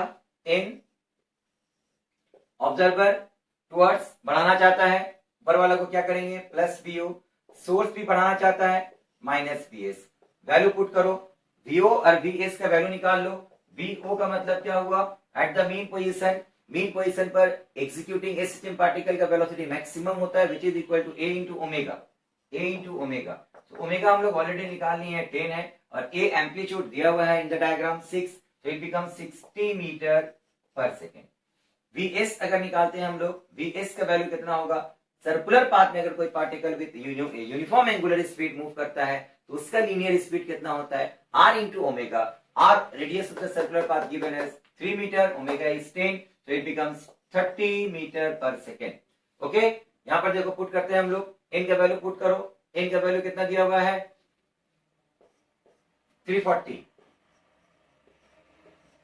V plus VO, V is 340, VO is 10, so 340 minus, sorry, VO is 60, 340 minus 60 equal to 280, and this one is plus na, 340 plus 60, that is 400, 340 plus 60, 340 plus 60, 340 plus 60 is equal to 400, and now V minus VS, which is 340 minus 30, 340 minus 30, 340 minus 30 is 310। फिर यहाँ देखो calculation complicated आ जाएगा। यहाँ पर calculation को करने का जो तरीका बताएं उससे करना, भूल होने का चांसेस बहुत कम रहेगा, करेक्ट आंसर अप्रोच करने का चांसेस बहुत ज्यादा रहेगा। ठीक है, तो यहाँ पर हम लोग इसको अरेंज कर लेंगे, 40 को according to the denominator arrange कर लेंगे। क्या लिखेंगे बोलो? 31 plus 9, 31 plus 9, तो 31 by 1, 31 by 31 1 प्लस 9 by 31 ये आ गया यहाँ पर, ठीक है। तो now this is 340 plus 340 into 9 by 31 को अगर हम लोग 9 by 30 लेकर के चले, कोई ज्यादा फर्क पड़ने वाला नहीं है। तो 9 by 30 अगर हम लोग ले लेते हैं, ये जीरो कैंसिल हो गया, ये 3 कैंसिल हो गया, 3 4 jar 12, 3 3 jar 9 plus 1 10 plus 340. So our answer is 442 hertz. 442 hertz. This is the maximum frequency observed by the observer. हमारा आंसर एग्जैक्टली 442 होगा या 443 होगा या 441 होगा, बहुत ज्यादा गैप नहीं आएगा। अगर इस मेथड से चलेंगे हम लोग आंसर को मैक्सिमम 99% एक्यूरेट आंसर तक रीच कर सकते हैं विदाउट मेकिंग मिस्टेक, ओके। और बहुत कम टाइम में कॉम्प्लिकेटेड कैलकुलेशन भी नहीं होगा। नाउ मिनिमम फ्रीक्वेंसी बोलो, n इक्वल टू पुट करते हैं हम लोग, n का वैल्यू दिया हुआ कितना 340। मिनिमम के लिए ऑब्जर्वर भी कम करना चाहेगा, सोर्स भी कम करना चाहेगा। ऑब्जर्वर कम करना चाहेगा तो ऊपर को माइनस करेंगे, अगर माइनस करेंगे तो कितना आ जाएगा बोलो 340 minus 60 which is 280। Direct value put कर रहे हैं हम लोग, डिवाइडेड बाई सोर्स अगर कम करना चाहता है, इसको सोर्स कम करना चाहता है तो नीचे बढ़ाना पड़ता है, प्लस करेंगे हम लोग। अगर प्लस करेंगे तो 340 प्लस 30 कितना आ जाएगा 370, ओके। तो ये 0 0 कैंसिल हो गया। अगेन पहले वाला ट्रिक यूज करो तुम लोग, 340 इंटू 28 को हम लोग लिख सकते हैं कितना बोलो 37 minus 9, 37 minus 9, this is 37 minus 9 divided by 37। तो 37 के नीचे लिखेंगे तो 1 आ जाएगा, तो यहाँ पर लिखेंगे हम लोग 1 इंटू 340, 340 होगा माइनस 340 इंटू 9 बाई 37, 9 बाई 37। अब 9 बाई 37 तो हम लोगों को कोई बहुत ज्यादा लाभ होने वाला नहीं है, लेकिन 9 बाई 36 कर देंगे तो हम लोगों को लाभ होगा, ठीक है। तो इसको हम लोग 9 के नीचे जो लिखेंगे 36 करते हुए चलेंगे, एक दो इधर उधर करके हम लोग एग्जैक्ट आंसर तक पहुंच सकते हैं। तो 9 बाई 36 का मतलब हो गया कितना 1 बाई 4, इजंट इट, ठीक है। तो 4 को अब हम लोग कैंसिल करेंगे तो यहां से कितना आएगा 4 8 32 and 4 5 20। So 340 minus 85 is 255 hertz. So correct answer is 255 hertz. देख रहे हो कितनी इजीली से हम लोग, कितनी इजी स्मूथ वे में हम लोग कैलकुलेशन कर रहे हैं, कोई टेंशन नहीं है, बहुत आराम से हम लोग कैलकुलेशन करेंगे and get the answer, okay. समझ में आ रहा है? चलो फिर और इस टाइप का क्वेश्चन तुम लोगों को दिखलाते हैं। ये रहा another most important part of the Doppler effect, that is the Doppler effect after the reflection from a wall, from a reflector. After the reflection from a wall, from a reflector, if there will be a Doppler effect, then how you can calculate the apparent frequency, okay?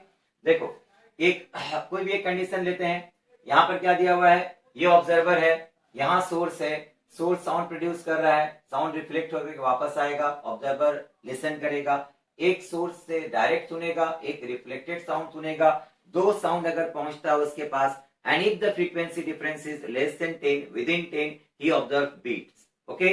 Similarly यहाँ पर भी एक आदमी एक car के अंदर है, बैठा हुआ है, साउंड प्रोड्यूस किया, दो साउंड डायरेक्ट हॉर्न का, एक साउंड डायरेक्ट सुन रहा है और एक रिफ्लेक्ट होकर के आ रहा है, दो साउंड अगर ऑब्जर्व करता है, and if the difference of frequency of this two is with in 10, again he observe beats, ठीक है। तो इसमें बीट फ्रीक्वेंसी में भी फाइंड करने के लिए दे सकता है, या फिर बीट फ्रीक्वेंसी दिया हुआ रहेगा, अदर कोई चीज कैलकुलेट करने के लिए दे सकता है, और अदरवाइज बीट फ्रीक्वेंसी नहीं दे देगा, डायरेक्ट बोलेगा तुम लोगों को रिफ्लेक्ट होकर के जो साउंड आ रहा है वो ऑब्जर्व कितना कर रहा है उसका फ्रीक्वेंसी बता दो। तो ये सारा क्वेश्चंस करने के लिए हम लोगों को क्या करना पड़ेगा, पहले हम लोग फॉर्मूला देखते हैं, रिफ्लेक्टेड साउंड के लिए जो डॉपलर इफेक्ट होता है उस डॉपलर इफेक्ट का फ्रीक्वेंसी कैसे कैलकुलेट किया जाता है। सपोज ये एक ऑब्जर्वर है और suppose source, this is the source, okay. ये सोर्स है मूविंग विद वेलोसिटी vs, यहाँ एक ऑब्जर्वर है, this is an observer may be moving towards the wall, here is the wall, यहाँ एक वॉल है, और you may also consider this as a reflector, okay. यहाँ से एक साउंड प्रोड्यूस कर रहा है, ये एक ऑब्जर्वर है, इसको ऑब्जर्व करेगा, ठीक है। अब देखो ये साउंड जो जा रहा है यहाँ पर रिफ्लेक्ट होकर के वापस आएगा, ऑब्जर्वर यहाँ बीच में रह सकता है, बीच में कहीं पर भी है, से ऑब्जर्वर हम लोग बीच में मान लेते हैं, so observer is here, suppose observer is here, this is the observer. अब ऑब्जर्वर देखो यहां भी जा सकता है, यहां भी आ सकता है, स्टेशनरी भी रह सकता है, ओके, कोई भी कंडीशन हो सकता है।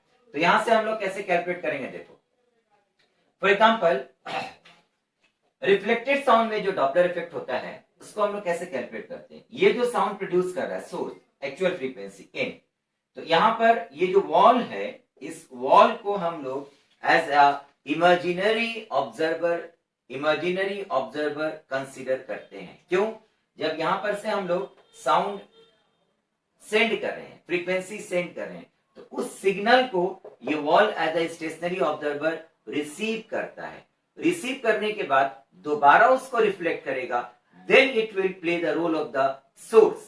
पहले एब्जॉर्ब रिसीव करने के लिए एज एन ऑब्जर्वर बिहेव करेगा, उसके बाद दोबारा जब फेंकेगा, दोबारा जब सेंड करेगा, after reflection it will now behave like a source.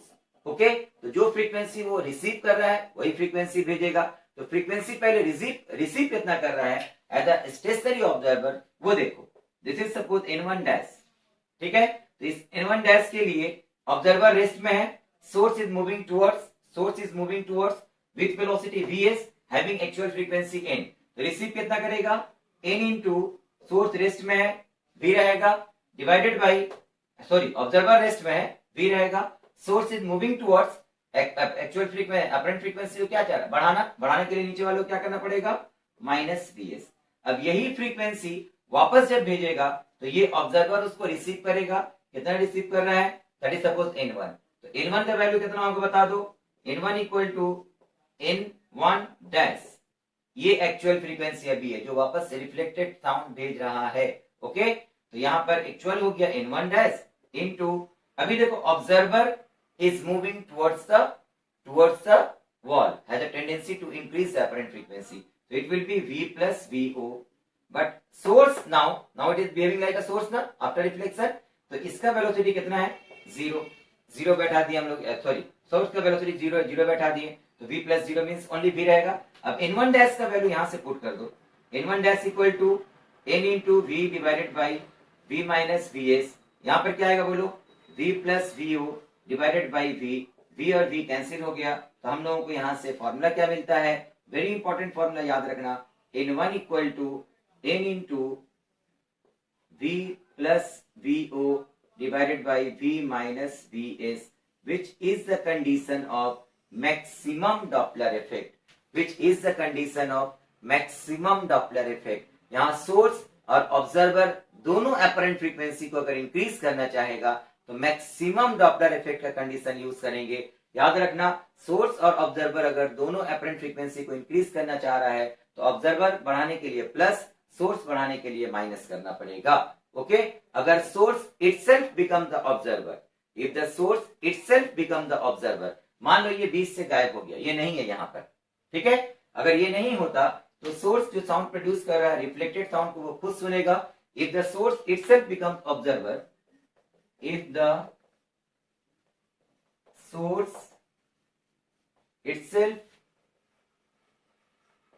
Becomes observer, then we can write vs equal to vo, दोनों सेम हो जाएगा, ठीक है। तो यहाँ हम लोग दोनों को स्मॉल v भी मान करके बना सकते हैं, और n1 इक्वल टू हम लोग लिखेंगे n into v plus vs divided by v minus vs। Okay, तो यहां से एक चीज और याद रखना तुम लोग, यहाँ पर सोर्स जो खुद ऑब्जर्वर है, जो रिफ्लेक्टेड वॉल है, वॉल रेस्ट में, ओके, तो साउंड गया, रिफ्लेक्ट होकर के वापस चला आया, ये हम लोगों का फॉर्मूला हुआ। अगर ये ऑब्जर्वर होता, अगर ये बीच में ऑब्जर्वर होता, तो ऑब्जर्वर का काम क्या है, साउंड को रिसीव करना, किसको, रिफ्लेक्टेड साउंड को रिसीव करना। तो वो अपरेंट फ्रीक्वेंसी को बढ़ाना चाहता है कब, अगर इसके तरफ जा रहा है, वॉल की तरफ जा रहा है, बढ़ाना चाहेगा, तो ऑब्जर्वर का काम है बढ़ाने के लिए यहाँ पर क्या करेंगे हम लोग, ऑब्जर्वर को प्लस vo करेंगे, और सोर्स भी इसी की तरफ जा रहा है, इसका भी काम है बढ़ाना, दोनों बढ़ाना चाहता है, इसके लिए हम लोग यहाँ पर माइनस vs के। अगर कभी प्रॉब्लम बनाते वक्त अगर कभी प्रॉब्लम बनाते वक्त देखना ऑब्जर्वर का डायरेक्शन ऑफ मोशन उल्टी तरफ हो रहा, इस तरफ हो रहा, तो फिर हम लोग क्या करेंगे, ऑब्जर्वर का टेंडेंसी है अपरेंट फ्रीक्वेंसी को कम करना। ओके, अगर कम करना चाहेगा तो यहाँ पर हम लोग क्या करेंगे, ऑब्जर्वर को माइनस करेंगे, और सोर्स अगर इस तरफ जा रहा है तो सोर्स को प्लस करेंगे। ओके, अगर उल्टा हो गया, ऑब्जर्वर यहां जा रहा है लेकिन सोर्स अपोजिट डायरेक्शन में, सोर्स अपोजिट डायरेक्शन में, तो सोर्स का टेंडेंसी अपरेंट फ्रीक्वेंसी को कम करना। ओके, अगर सोर्स का टेंडेंसी अपरेंट फ्रीक्वेंसी को कम करना होगा तो सोर्स को कम करने के लिए क्या करेंगे, यहाँ पर प्लस कर देंगे। ऑब्जर्वर बढ़ाना चाहता है, प्लस होगा। ठीक है, यानी यहाँ पर हमेशा वॉल के रिस्पेक्ट से हम लोग सोचेंगे कि ऑब्जर्व सोर्स या ऑब्जर्वर अपरेंट फ्रीक्वेंसी को बढ़ाना चाह रहा है या कम करना चाह रहा है। अगर वॉल की तरफ जा रहा है बढ़ाना चाहेगा, वॉल से दूर हट रहा है कम करना चाहेगा। तो जो कम करना चाहेगा उसको जो पहले रूल बताया है, ऑब्जर्वर है कम करने के लिए माइनस, सोर्स अगर कम करना चाहता है तो नीचे प्लस। ठीक है, और अगर दोनों टुवर्ड्स द वॉल जा रहा है, बढ़ाना चाह रहा है, तो बढ़ाने के लिए हम लोग क्या बताएं, ऑब्जर्वर अगर होगा तो प्लस, सोर्स रहेगा तो माइनस। ठीक है, ये ट्रिक्स यूज करते हुए चलेंगे। और एक चीज इसमें याद रखना, अगर सोर्स इटसेल्फ बिकम्स ऑब्जर्वर तो यहाँ पर दोनों तरफ वीएस आ जाएगा। ओके, उस वक्त हम लोग वॉल को स्टेशनरी मान लेते हैं। कहीं कहीं देखोगे ऐसा टाइप का भी प्रॉब्लम आएगा जहां पर सोर्स स्टेशनरी रहेगा, वॉल मूव कर रहा है, वॉल मूव कर रहा है। Wall is suppose a large big car, बहुत बड़ी गाड़ी है। ठीक है, तो वो गाड़ी अगर इसके करीब आ रही है, इन दैट केस ऑब्जर्वर रुका हुआ है यहाँ पर, ये एक साउंड प्रोड्यूस कर रहा है, तो उससे भी तो रिफ्लेक्ट होकर के आएगा। जब उससे रिफ्लेक्ट होकर के आएगा, सोर्स रेस्ट में है, वॉल मूव कर रहा है, मतलब रिफ्लेक्टर मूव कर रहा है। रिफ्लेक्टर अगर मूव करेगा तो यहाँ पर हम लोग रिफ्लेक्टर का वेलोसिटी ऊपर नीचे लिखेंगे। अगर रिफ्लेक्टर रेस्ट में है, सोर्स मूव कर रहा है, इटसेल्फ इज द ऑब्जर्वर, तो उस वक्त याद रखना सोर्स का वेलोसिटी ऊपर नीचे लिखेंगे। ओके, ऐसा क्वेश्चन तुम लोगों का अभी करवाएंगे। आईआईटी देखना 2017 या 2018 आईआईटी में आया हुआ था क्वेश्चन, जहां पर सोर्स रेस्ट में था, रिफ्लेक्टर मूव कर रहा है इसकी तरफ, रिफ्लेक्टर मूव कर रहा है। रिफ्लेक्टर अगर मूव करेगा, सेम फॉर्मूला यूज करेंगे, सिर्फ सोर्स की जगह में कौन आ जाएगा, रिफ्लेक्टर का velocity. Now it is behaving like a observer, ये ऐसा करीब आ रहा है, सोर्स रेस्ट में है, तो फिर उसका फॉर्मूला हम लोग यूज करेंगे। ठीक है, रिफ्लेक्ट होकर के वापस आएगा। इसका क्वेश्चन अभी करेंगे हम लोग। पहले ये क्वेश्चन जो दिया हुआ है देखो, इसको हम लोग कैसे करते हैं।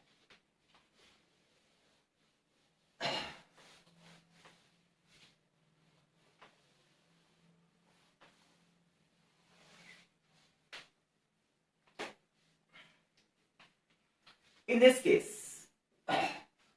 केस देखो, ये सोर्स है, moving with the velocity of 1 metre per second away from the wall, दूर जा रहा है, अपरेंट फ्रीक्वेंसी को कम करना चाहेगा। याद रखना, ऑब्जर्वर स्टेशनरी है, उसका कोई काम नहीं है, ना कम करना चाहेगा ना बढ़ाना चाहेगा।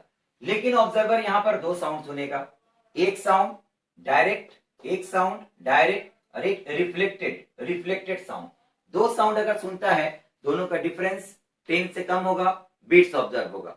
ओके, क्या दिया हुआ यहां पर देखो, ऑब्जर्वर रेस्ट में है, सोर्स विस्लिंग करता हुआ इस तरफ जा रहा है, फ्रीक्वेंसी नहीं पता है, velocity of the source away from the wall 1 metre per second दिया हुआ है, velocity of the sound in air 340 metre per second. Observer at rest observes 4 beats per second, 4 beats per second. What is the value of the whistling frequency, actual frequency, ये calculate करना है। तो अब ये बताओ, एक डायरेक्ट साउंड सुनेगा, एक रिफ्लेक्टेड साउंड सुनेगा। डायरेक्ट जो साउंड ये सुन रहा है, डायरेक्ट जो सुन रहा है, मान लो N1 हो गया। रिफ्लेक्टेड साउंड जो सुन रहा है उसका फ्रीक्वेंसी N2 हो गया। तो N1 इक्वल टू हम लोग क्या लिखेंगे बताओ, N1 इक्वल टू क्या लिखेंगे, सोर्स रेस्ट में है, दोनों के केस में सोर्स रेस्ट में है। तो अभी देखो ऑब्जर्वर टुवर्ड्स आ रहा है, ऑब्जर्वर टुवर्ड्स आ रहा है, ठीक है, ये रेस्ट में है, तो N इंटू क्या लिखेंगे बताओ, V डिवाइडेड बाई, ये करीब आ रहा है, बढ़ाना चाहता है, तो क्या हो जाएगा, V माइनस 1। VS का वैल्यू कितना है, 1। ओके, इसको ऐसे ही रखो। अब रिफ्लेक्टेड साउंड के लिए बोलो, रिफ्लेक्टेड साउंड के लिए बताओ, due to the reflected sound actual frequency N, observer rest में है, सोर्स रिफ्लेक्टेड के लिए हमेशा सोर्स और ऑब्जर्वर का direction relative to the wall, relative to the reflector consider करेंगे। वॉल के करीब जा रहा है तो बढ़ाना चाहेगा, सोर्स हो या ऑब्जर्वर हो। दूर आ रहा है तो कम करना चाहेगा, सोर्स हो या ऑब्जर्वर हो। ओके, तो यहाँ पर सोर्स मूविंग अवे कम करना चाहता है, इसको कम करना चाहेगा तो नीचे वालों को क्या करना पड़ेगा, +1। ठीक है, देख करके इक्वेशन समझ में आ गया कि कौन सा बड़ा होगा। n1 is greater than n2 because यहाँ डिनोमिनेटर ज्यादा है। n1 is greater than n2, so beat frequency will be equal to n1 minus n2। Okay, अब देखो यहाँ एक सिंप्लीफाई करने का ट्रिक है, उसको हम लोग यूज करते हैं। कैसे यूज करेंगे ये देखो। अगर v is the velocity of the sound in air 340 meter per second and this one is only 1, so v in compared to this one 1 meter is much lesser in compared to the velocity of the sound in air। अगर ऐसा हुआ तो इसको simplify करने का तरीका क्या है, देखो यहां से एक v कॉमन लेना, यहां से एक v, ऊपर नीचे कैंसिल हो जाएगा। अगर कैंसिल हो गया तो ऊपर तो हो गया 1, नीचे क्या हो गया बोलो, 1 minus 1 by we, 1 minus 1 by v. इसको ऊपर ले जाओ, 1 माइनस 1 बाई वी के ऊपर पावर कितना होगा, -1। सिमिलरली इसके बारे में बताओ, v कॉमन ले लो, एक v ऊपर एक v नीचे, कैंसिल आउट हो जाएगा तो यहाँ पर क्या बचा हुआ रहेगा, 1 प्लस 1 बाई वी। इसको ऊपर ले जाएंगे तो 1 प्लस 1 बाई वी, इसके ऊपर पावर हो जाएगा -1। अब बता दो कि v 1 के कंपैरेटिवली बहुत बड़ा है, तो this is very small. According to binomial expansion ये पावर कहां मल्टीप्लाई हो जाएगा, यहां मल्टीप्लाई हो जाएगा। ये पावर कहां मल्टीप्लाई होगा, यहां मल्टीप्लाई हो जाएगा। तो it is n into 1 plus 1 by v, this is n into 1 minus 1 by v. अब बता दो beat frequency, this minus this, n common ले लेते हैं, 1 plus 1 by we -1 plus 1 by we, 1 1 cancel हो गया तो क्या आ जाएगा यहां से बताओ, 2n by v. This is the beat frequency in this case if the velocity of the source is very small in compared to the velocity of the sound। In that case beat frequency simplify कर लेना, हर एक चीज याद रखना जरूरी नहीं है, हर एक चीज याद भी नहीं रख सकते हम लोग। del n equal to 2n by V. Okay, del n equal to 2n by V. del n का वैल्यू देखो दिया हुआ है, v का वैल्यू दिया हुआ है, n निकालने बोला था, n निकालने बोला था, निकल जाएगा। कितना आएगा बताओ, del n का वैल्यू पुट करो, 4 number of beats per second equal to 2n, n निकालना है, डिवाइडेड बाई v, v का वैल्यू कितना दिया हुआ है, 340 मीटर पर सेकेंड। ये कैंसिल हो गया, 2 n का वैल्यू कितना हो गया, 680 हर्ट्ज। कितना सिंपली हम लोग आराम से कर सकते हैं, समझ में आ रहा है। तो आंसर हमारा क्या हो जाएगा, 680। This is the correct answer. Okay, अब देखो सेम क्वेश्चन यहां पर भी दिया हुआ है, इसको भी हम लोग बहुत इजीली कर सकते हैं। कैसे करेंगे देखो, यहां से दो फ्रीक्वेंसी नहीं निकालना है, एक फ्रीक्वेंसी तुमको डायरेक्ट बोल दिया है कि कार के अंदर बैठा बैठा डायरेक्ट, कार के अंदर बैठा जो है वो एक हॉर्न को तो डायरेक्ट सुनेगा, वो तो एन ही सुनेगा, है ना। अगर एन फ्रीक्वेंसी वाला साउंड प्रोड्यूस कर रहा है तो एक ऑब्जर्व कर रहा है in the car direct sound, एक सुन रहा है रिफ्लेक्टेड साउंड। डायरेक्ट साउंड का फ्रीक्वेंसी हो गया एन, रिफ्लेक्टेड साउंड के बारे में बोलो, the observer in the car hears both direct and reflected sound. ठीक है, तो रिफ्लेक्टेड साउंड क्योंकि source itself becomes observer, source itself become observer, और दोनों जा रहा है कहां पर, वॉल की तरफ, तो दोनों का टेंडेंसी क्या है, अपरेंट फ्रीक्वेंसी को बढ़ाना। ओके, तो यहां से हम लोग क्या लिखेंगे बोलो, n1 equal to n into v plus vs and this is v minus vs। Because vs क्यों लिखे हम लोग, vs 4 लिख सकते हैं हम लोग, दोनों को ऊपर 4 नीचे भी 4, क्यों, क्योंकि source here itself becomes a observer. Okay, तो अब देखो यहां से भी हम लोग इसको थोड़ा सिंपल करने की कोशिश करें, क्योंकि vs का जो वैल्यू दिया हुआ है in compare to v, in compare to the velocity of the sound, it is again very small ना।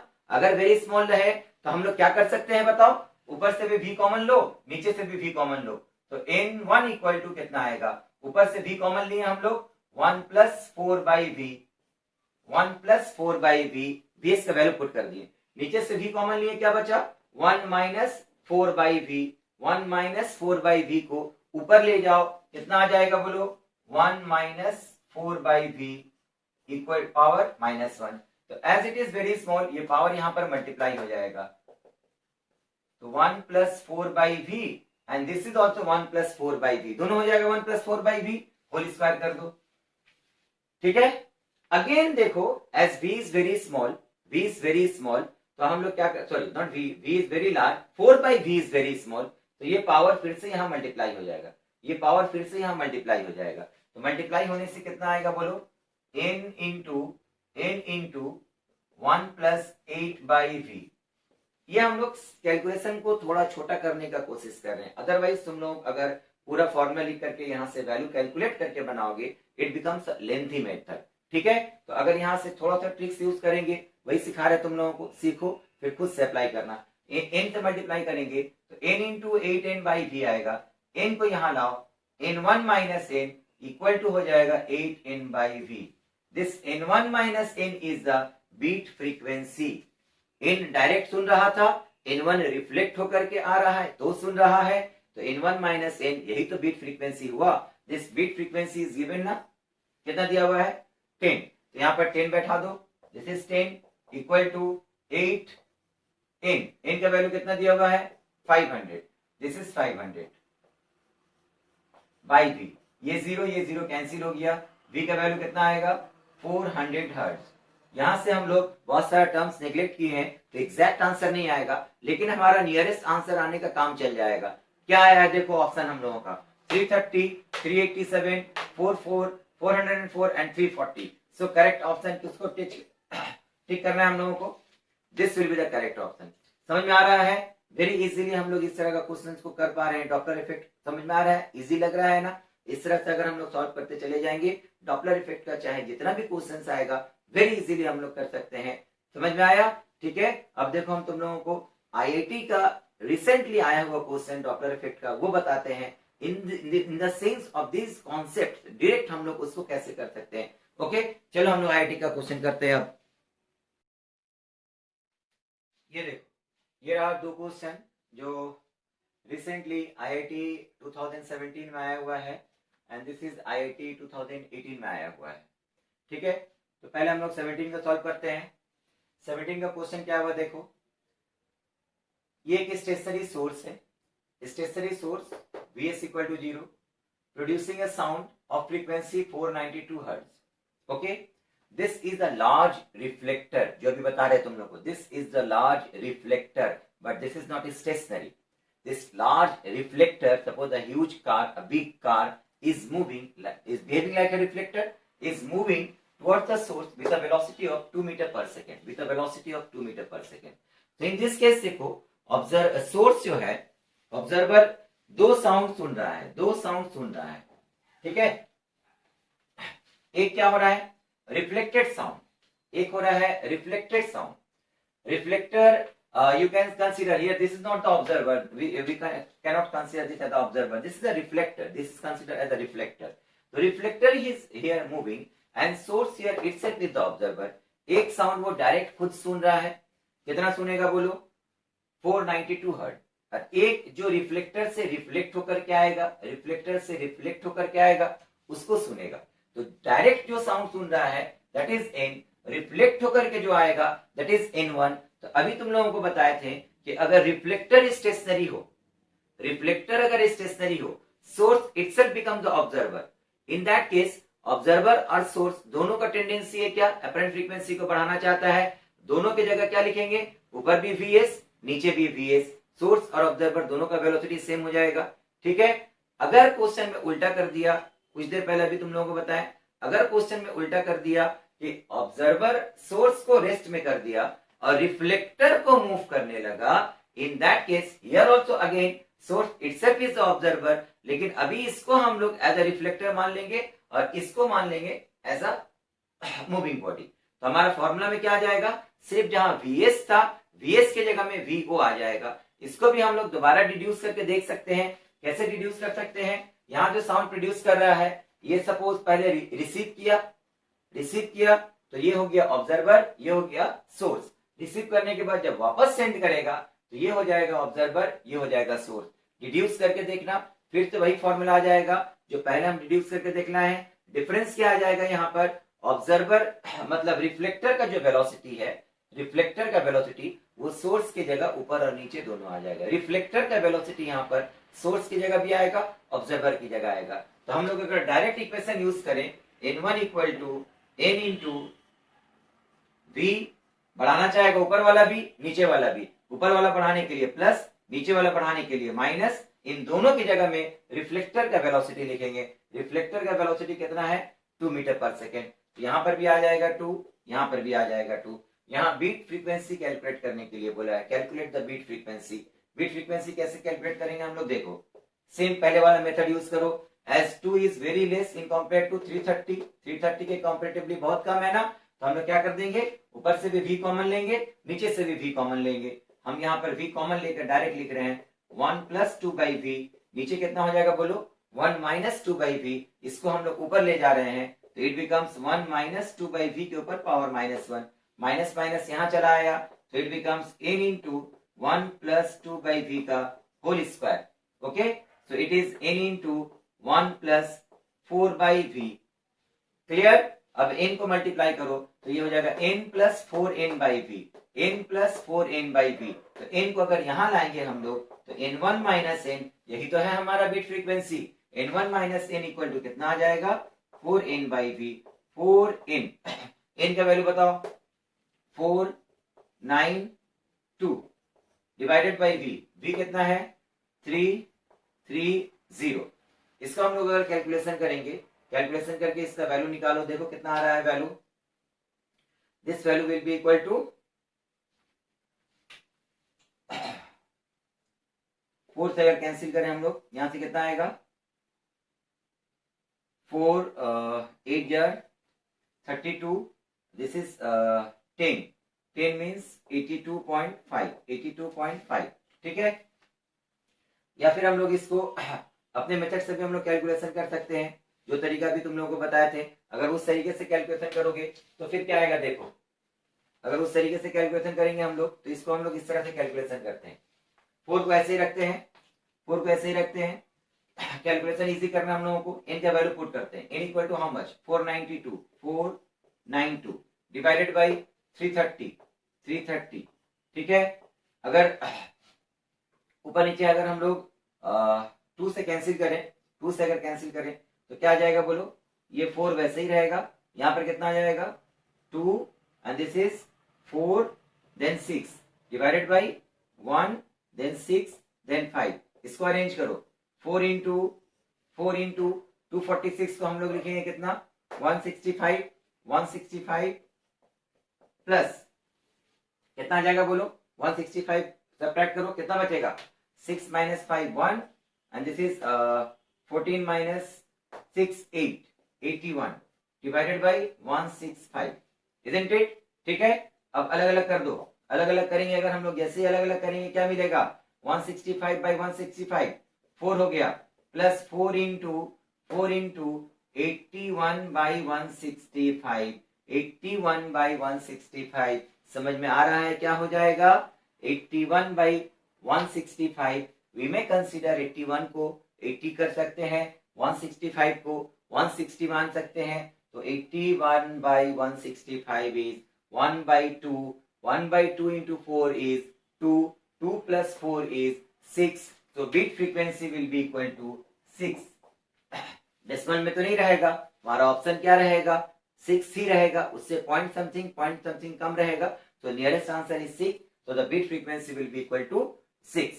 Okay, clear? तो ये मेथड जो हम तुम लोगों को सिखा रहे हैं, ये अगर मेथड तुम लोगों को खुद से प्रैक्टिस करना, प्रैक्टिस करते करते अगर एक बार हाथ सेट हो गया तुम लोगों का, तो इस तरह का क्वेश्चन तुम लोगों को कभी मिस नहीं होगा। डॉप्लर इफेक्ट का नियरेस्ट आंसर यहाँ पर जितना देखोगे ना, ऑप्शंस जो रहता है बहुत ज्यादा गैप नहीं रहता है कि एक ऑप्शन दिया हुआ 6, दूसरा ऑप्शन दिया हुआ 16, तीसरा ऑप्शन दिया रहेगा 36, इस तरह का ऑप्शन नहीं रहता है, ऑप्शंस बहुत पास पास रहता है, जिसकी वजह से ये मेथड का कैलकुलेशन हम तुम लोगों को बोले करने के लिए। अगर इस मेथड के कैलकुलेशन से तुम लोग चलोगे तो आंसर 100 तो नहीं बोलेंगे लेकिन 99% एक्यूरेसी की तरफ रहेगा, बहुत ज्यादा डिफरेंस नहीं रहेगा, 1 या 2 डिजिट इधर उधर आएगा तुम्हारा, खुद से ट्राई करके देखना तुम लोग। ठीक है, अब ये क्वेश्चन देखते हैं हम लोग। देखो ये क्वेश्चन आया था तुम लोगों का IIT 2018 में, IIT 2018 का क्वेश्चन है ये, देखो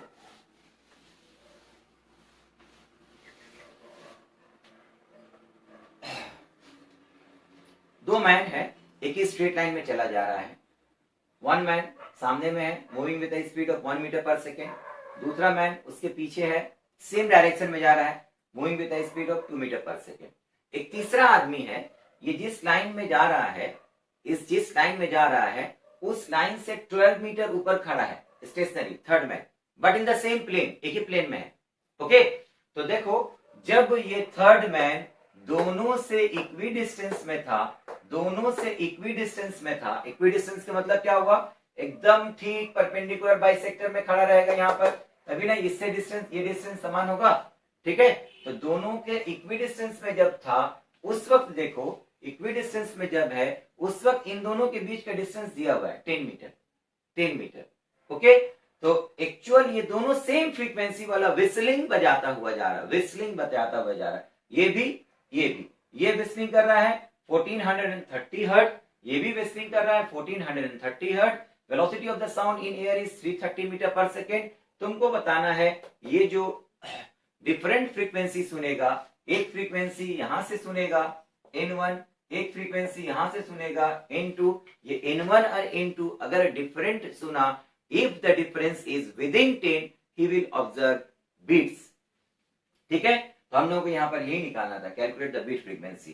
कैसे बीट फ्रीक्वेंसी निकालेंगे हम लोग, देखो N1 या N2 के लिए क्योंकि ये एक ही स्ट्रेट लाइन के ऊपर ऑब्जर्वर और सोर्स नहीं है, तो हम लोगों का काम क्या है, पहले सोर्स और ऑब्जर्वर को एक लाइन के साथ ज्वाइन करेंगे, then we have to consider the component of the velocity along the line joining the source and the observer.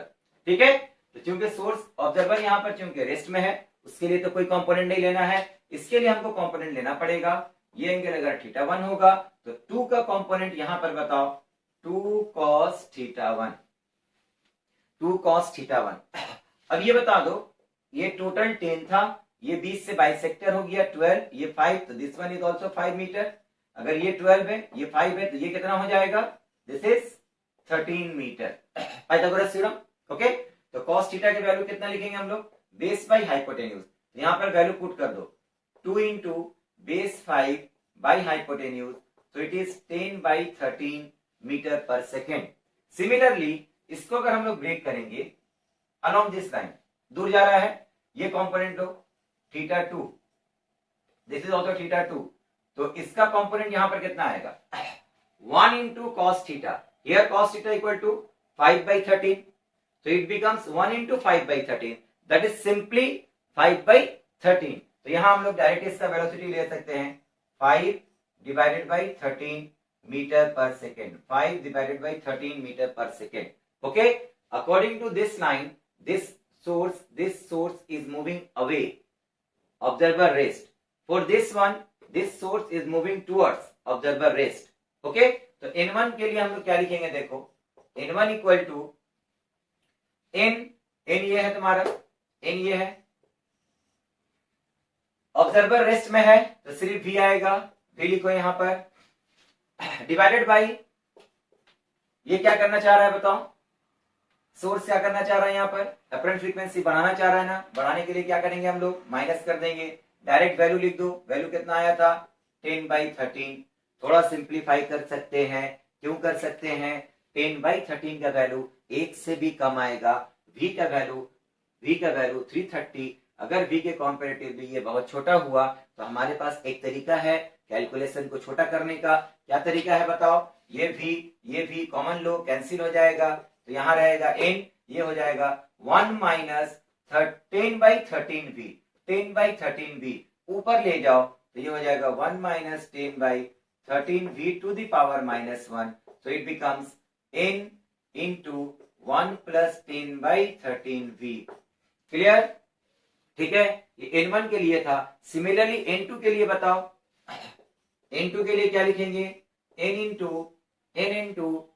into observer rest में है, वेलोसिटी ऑब्जर्वर का 0, सिर्फ V रहेगा। यहां पर देखो ज्वाइन करने के बाद, joining the two lines, source is moving away, apparent frequency को कम करना चाहता है, अपरेंट फ्रीक्वेंसी को कम करने के लिए नीचे वाले को प्लस करना पड़ेगा, प्लस करने के लिए यहां लिखेंगे हम लोग V प्लस, वैल्यू कितना था 5/13, फिर यहां से V कॉमन लो, ऊपर नीचे V कैंसिल होगा, this one is also very small, ऊपर वाले से भी और छोटा है, तो यहां हो जाएगा 1 plus 5/13V, ऊपर ले जाएंगे हम लोग n into 1 plus 5/13v power -1, ये पावर यहां मल्टीप्लाई होगा, कितना हो गया बताओ, n into 1 minus 5/13v, which one is greater, 1 minus 5/13v 1 plus 10/13v, obviously this one is greater. तो बीट फ्रीक्वेंसी यहां से हमको कैलकुलेट करने के लिए दिया था, बीट फ्रीक्वेंसी कैसे कैलकुलेट करेंगे, n1 minus n2, isn't it, तो n1 माइनस n2 में से इसमें से इसको सब्ट्रैक्ट करो, n क्या कॉमन लो, 1 प्लस 10/13v माइनस कितना आएगा, माइनस प्लस 5/13v, 1 1 कैंसिल हुआ, 10/13v plus 5/13v which is equal to 15 divided by 13v, n into 15 divided by 13v। समझ में आ रहा है, क्वेश्चन है आईआईटी का, लेकिन सिर्फ कॉन्सेप्ट का जरूरत है, अगर कॉन्सेप्ट क्लियर रहा तो इस तरह का क्वेश्चन को वेरी स्मूथली कॉम्प्रेस्ड करके हम लोग बहुत छोटा आसानी से बना सकते हैं।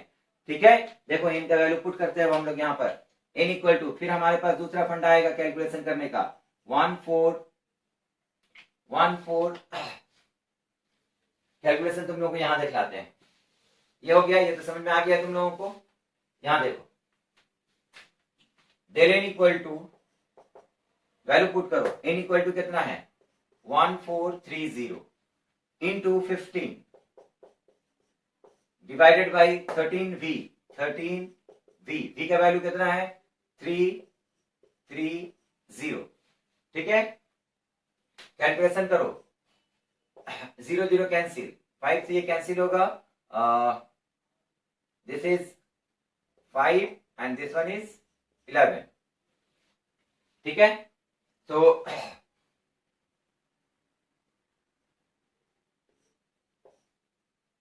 1 3 3 3 cancel 5, del n equal to 5. This is the answer. So we can see so smoothly we can solve the problems of Doppler effect even of IIT.